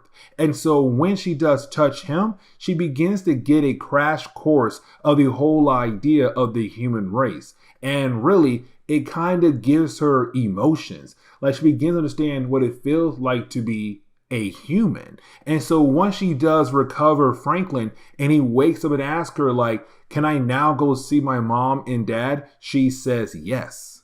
Now, as we do switch back over to the Hulks, you do have something, or really someone out of nowhere in this aircraft, grab both Hulks and begin to take them away. Now, before we do learn like what exactly is going on, we have to jump back over to the Fantastic Four, because you do have Tony Stark being able to come back from the negative zone. And when he does, the rock samples that he had collected, they basically told him like the Earth is only a year old. And that can't be true because, well, our heroes, they're way older than a year old. And so for our heroes, they begin to freak out. But then they're confronted by Franklin Richards, who has returned to them. Now, as we do switch back over to Spider-Man and also the Avengers and also, well, the Hulks, we do learn it was Dr. Doom who had grabbed the Hulks, because it's Reed Richards saying, I need all hands on deck. Like, I need Dr. Doom here, Tony Stark here, Hank Pym here, Bruce Banner. Like, we need all hands on deck to figure out how to save the world. And so for Dr. Doom, him also telling us that when it comes to the Hulks, that they're leaking some sort of transdimensional energy. So of course, it's the whole idea that you have Bruce and Hulk being in the same body, but with Bruce going into the other reality and the Hulk staying behind, you now have the Hulk kind of leaking out that energy. Now, for a brief moment, we do switch over to the sidekicks of Captain America. That'd be Falcon and also Bucky. Now, for those two characters just out there right now trying to handle some business out in the streets. The problem is that you didn't have those two characters look up in the sky. They see something. And so to close on the third chapter of the storyline, you do have Fantastic Four, really all the heroes coming together, and really more Reed kind of catching everybody up with what Ashima had basically explained to the heroes. But here's the thing, because while you do have our heroes trying their best to figure out like what is their next move, they hear all these screams coming outside from the city. And when you have our heroes look up in the sky, what they see is Celestial, who has now decided what to do when it comes to Franklin's reality that he had created. So as we dive into the final chapter of the storyline, we're really picking up with the idea of our heroes all gathering at the Baxter building, because now it's time for them to go ahead and just head back over to the main Marvel universe by using the vessel that Doctor Doom had used earlier in this storyline. Now, for Doctor Doom, Reed, Tony Stark, and Bruce Banner, they kind of agree on the idea of working together to find a way to save this reality as well, but also still going back over to the main Marvel universe. But now we have to switch over to Captain America. Now, when we do, is him taking Falcon, because Falcon is the same one we had back in the main Marvel universe, but of course, he now has to go back home to the main Marvel universe. But for Bucky, she can't go. And the reason why, because she was not from the main Marvel universe. She was created in this reality.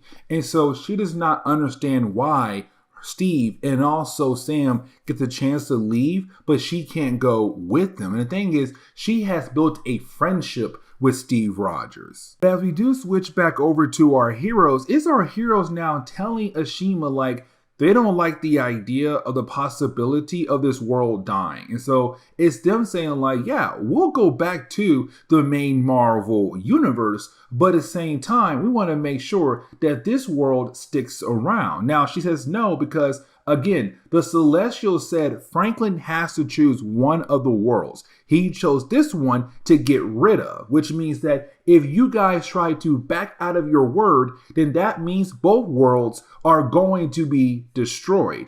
Now, it's also her informing the heroes that she does plan on taking Franklin right after they do arrive back in the main Marvel universe. But because you do have all the heroes coming together and they all have different personality, but all have the same purpose, the idea of seeing this world survive, for Ashima, she does change her mind. But at the same time, when she looks at Franklin, that really makes her change her mind, seeing him. Because earlier, while she touched him, she was able to get a crash course on what it's like to be a human. And so for Ashima, she's down with the idea of letting this world survive. But either way, the heroes still must go back home. Now, the question is, where is Tony Stark? And for Tony, he has to say goodbye to Pepper Potts, because in this reality, this was not the original Pepper. And technically, we already knew that because, again, she was not there when it came to the big battle against Onslaught. It was Franklin who had created her just for this reality. And so for Tony, it's him saying goodbye, but also him saying like, I love you, but I gotta go. And so this leads into the moment where you do have our heroes begin to make their journey back over to the main Marvel universe. Now, we do learn that they have to travel through this reality's version of the negative zone. And the reason why, because there are actual borders at the end of the negative zone. The end borders of the zone is where Franklin Imagination ends. And so once they're able to pass those borders, they'll then be able to go back into the main Marvel universe. Now, for Ashima, she does leave. As a matter of fact, she does get rid of her human form. But while she's leaving, for our heroes, they believe that they're going to make it back there, and everything right now is going very smooth. Except that is when Doctor Doom does, well, Doctor Doom things. Because for Doctor Doom, what he wanted to do was siphon off the energy of Franklin Richards. And the reason why? Because then he could use that energy to become a god, to rule over the Heroes Reborn world, but to also go after the Celestials as well. Because he believes with Franklin powers in his, he should be able to bring down the Celestials if he's able to siphon off the energy of Franklin Richards. Now, you do have Thor get in the way. And with Thor getting in the way, you do have those two heroes kind of get lost in the journey where we don't know truthfully where they go to in the storyline. Now, when it comes to Doctor Doom, he does get transported back into the Heroes Reborn reality. And so with that happening, it does lead into another storyline down the road where he does rule over the Heroes Reborn Earth for a brief moment. But this does kind of lead into the ending of Heroes Reborn Return, because once you do have our heroes being able to get back to their reality. You didn't have our heroes being able to remember everything they had forgotten about when they left the original Marvel universe. Now, for our heroes, they will kind of end up in different parts of the world. Like, for example, I think Steve Rogers does end up in Tokyo or Japan, or somewhere in Japan. But while you do have Bruce Banner arrive back in this reality alongside with the Hulk, you do have the two characters being able to come back together as one. Now we also learn here that with Ashima basically being able to save both realities, she did return into her original celestial form. But unfortunately, she's now in this eternal slumber forever. And so for Bucky and the other people out in the Heroes Reborn reality, they get the chance to see the reality continue on. But for our heroes, they're now back in the main Marvel universe. Now, I'm kind of thinking about the idea of us kind of covering just some stories that took place after Heroes Reborn to kind of see how the heroes try to adjust to the idea of coming back into the main Marvel universe. But with that being said, guys, please leave me a like down below and subscribe. See you next time, guys. Later.